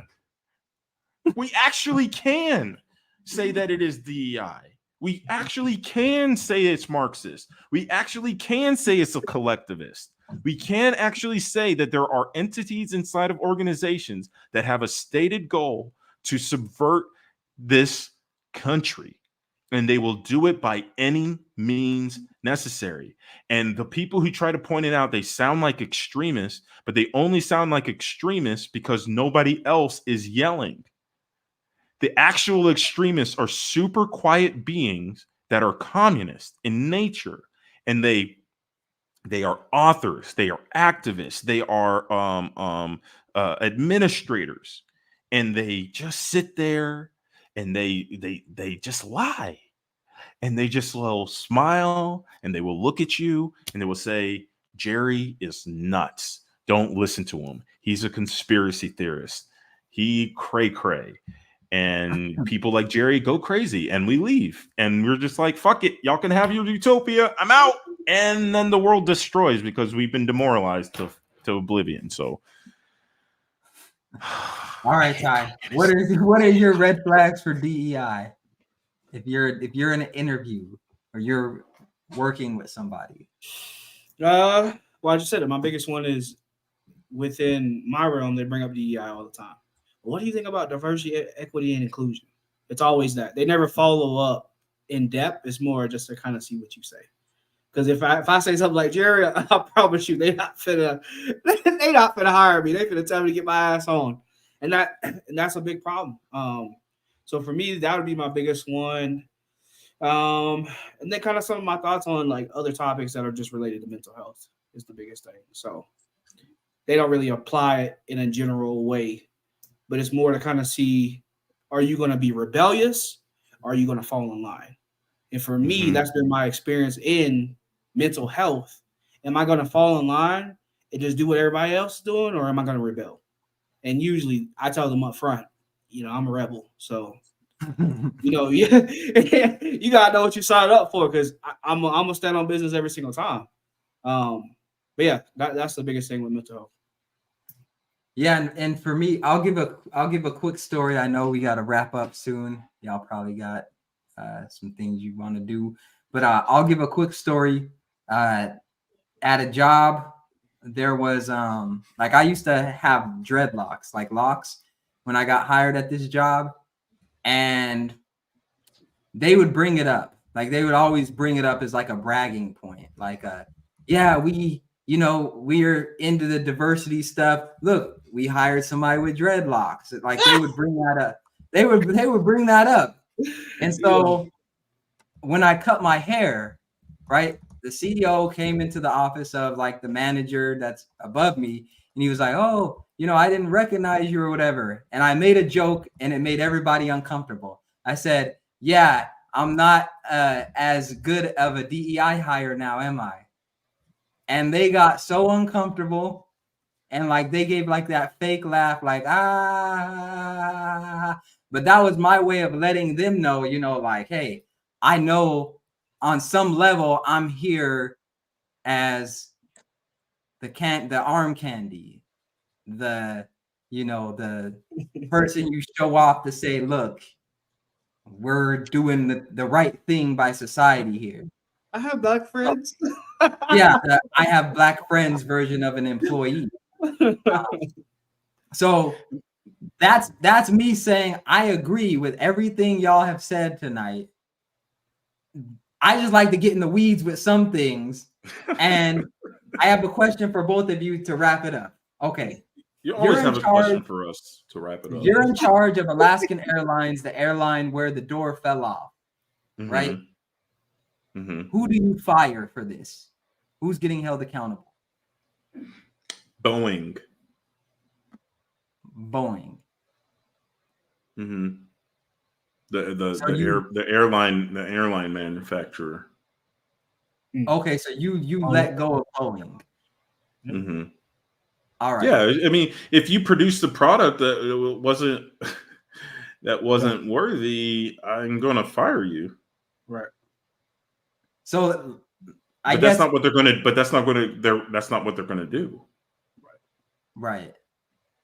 Now, I guess I'm asking the wrong question. If you were the owner of Boeing and you're trying to figure out how did this plane door fly off, who are you firing? Again, if I'm the current, based on the research I've done so far, if I'm the current owner of Boeing, I don't fire anybody. Or actually, maybe not even true, I might actually end up firing the person who's in charge of putting up doors. Okay. But see, here's the thing. It won't change anything, because the fact of the matter is, as long as I have DEI still in my organization, and by the way, I, the owner of Boeing, the CEO of Boeing, hires these DEI officers. So that means I also have that ideology with me, or I've been cajoled into having this ideology. But either way, I'm allowing this ideology to be persistent in my organization. So again, even the CEO right now isn't focused on actual merit or profits. In fact, they're not, because they're focused on ESG, which is not based on merit. ESG is also a cajole to get these organizations to fall in line with these goals. These what do you call them? These sustainable goals, or whatever they're called, which is a whole nother rabbit hole, bro. What about you, Ty? Who's getting that work? Everybody. Everybody. They all getting fired. All of them. Yeah, I mean, that makes sense what Jerry said. I don't know too much. I haven't read too much into it, so I can't for sure say my part. I do know I've seen them talk about the Boeing, the company itself. And I think it was a 737, if I'm not mistaken, right? The door came off. There's a 737. There's been some also stuff popping up in the news about 777s also. Okay. So I know way back, and I only know this because when I traveled overseas that they grounded a lot of those planes because they had defects. So I'm gonna fire who has been lacking. Mm-hmm. And I mean, it might not fix the problem, but you know. Yeah, you fire the problem. Yeah, okay. So we're on the same page with that. Mm-hmm. To summarize, just so I don't walk away with the wrong idea, Jerry. You're saying Jerry's a racist. A racist. no. What my This is a understanding damn communist. with the And a airline white supremacist. with the airplane situation, Mm-hmm. it may not have been a DEI hire, but because the focus is on DEI, they're not focused on quality control the way they would have been if they were not focused on DEI. So to me, to make it sense in my mind, outside of that, to use like something that hits home, it's like if I have a wife and family, my wife and family wouldn't be as good if I have a side chick and I'm going out taking her kids to the park and spending time with her. I'm taking away from my real family. So then that could cause divorce. That could cause issues over here. No, it would actually be like this, Fitz. This is how fucked up it actually is. That was just my fantasy. Okay, go ahead. Yeah, no, this is how your fantasy would actually work. All right, you had your wife and kids, right? Mm-hmm. You have your wife and kids, and then at some point, some side chick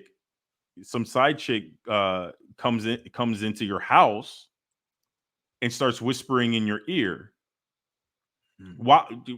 Your wife sees her, your kids see her, everybody's fine with her being in there, but she's whispering in your ear.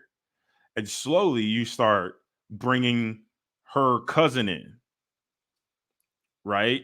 And then your wife is like, well, honey, I need, more time, or, I need more energy. Meanwhile, this woman who's whispering in your ears in there and her cousin's in there. And then they go and bring in more of their people in.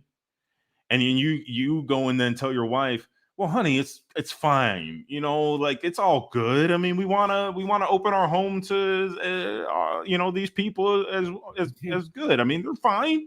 There's nothing to worry about here. It's like, and she goes, I guess. All right, cool. And then next thing you know, you have a bunch of random ass people up in your house and you can't say anything to them. And meanwhile, your wife left with the kids and you didn't even see them leave. And then I try to go find them. See them. Mm-hmm. I try to go find them and end up on that plane with the door that come off. Then you realize that one day you wake up and realize that your wife and kids aren't in there. Then you go to that woman that's been whispering in your ear and you say, what happened to my wife and kids? And she'll go, don't worry about them. We need more cousins up in here. She'll say, you never had a wife and kids.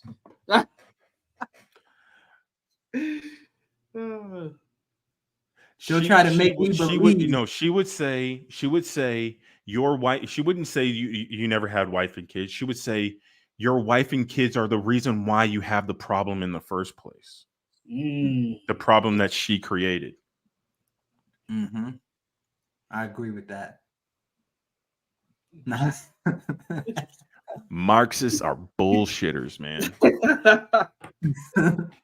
Well, on behalf of us Marxists, I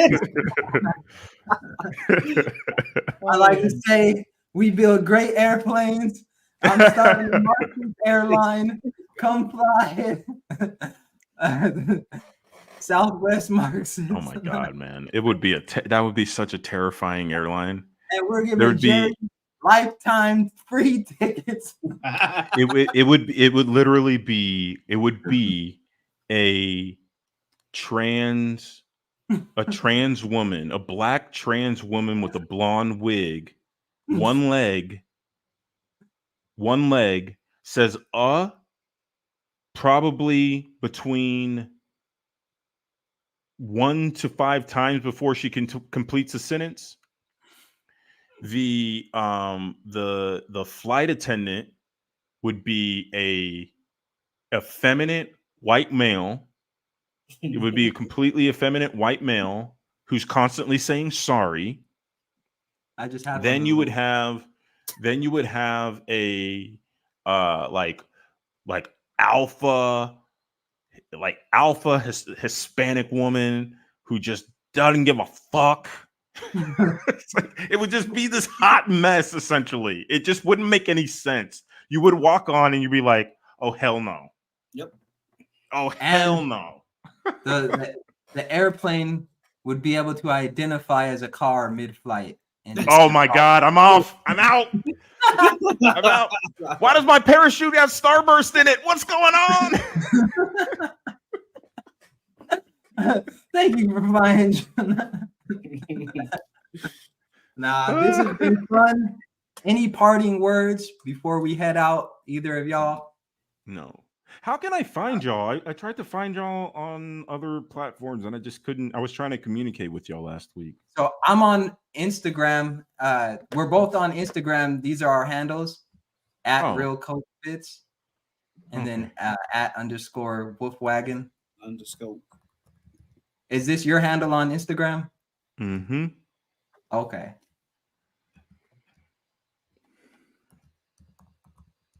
Man, I love you guys, man. I really do appreciate y'all for letting me yell at y'all, because I'm sure my wife is just like, Jerry, you need to find some other people. You need Hey, we appreciate you, man. For sure. You good. We appreciate you coming up. We appreciate it, and always glad to have you. Let's see. Proper closing. All right. Thank you for everybody that's tuning in, and we'll watch the replay. We'll be back next Friday, and I got some research. I'm gonna say, I think I got Jerry last week. He got me this week. I'm gonna lay it out. Did you read The Law, by the way? Did you read The Law by Frederick Bastiat? I haven't read it. I was on a business trip in Las Vegas this whole week, so I just got back yesterday afternoon. Cool. But I'm definitely gonna check it out. Put it on your AirPods, man. Just listen to a chapter at a time. They're like 4 minutes each. Just take quick notes on each chapter, and if you can understand that, it will help demystify a lot of what we talked about here. I know we were talking about a company itself, but if you think about organizations the same way, you'll see. You're a business owner, man. You want to know this stuff. Definitely. And I do want to say the title, I have to go change it, because it says Candace Owens versus Diversity, Equity, and Inclusion, Trump and More. But we never even got to Trump and more. So I'm gonna go back and change the title. People gonna be heated. He didn't even say Trump. I gotta change the thumbnail and everything.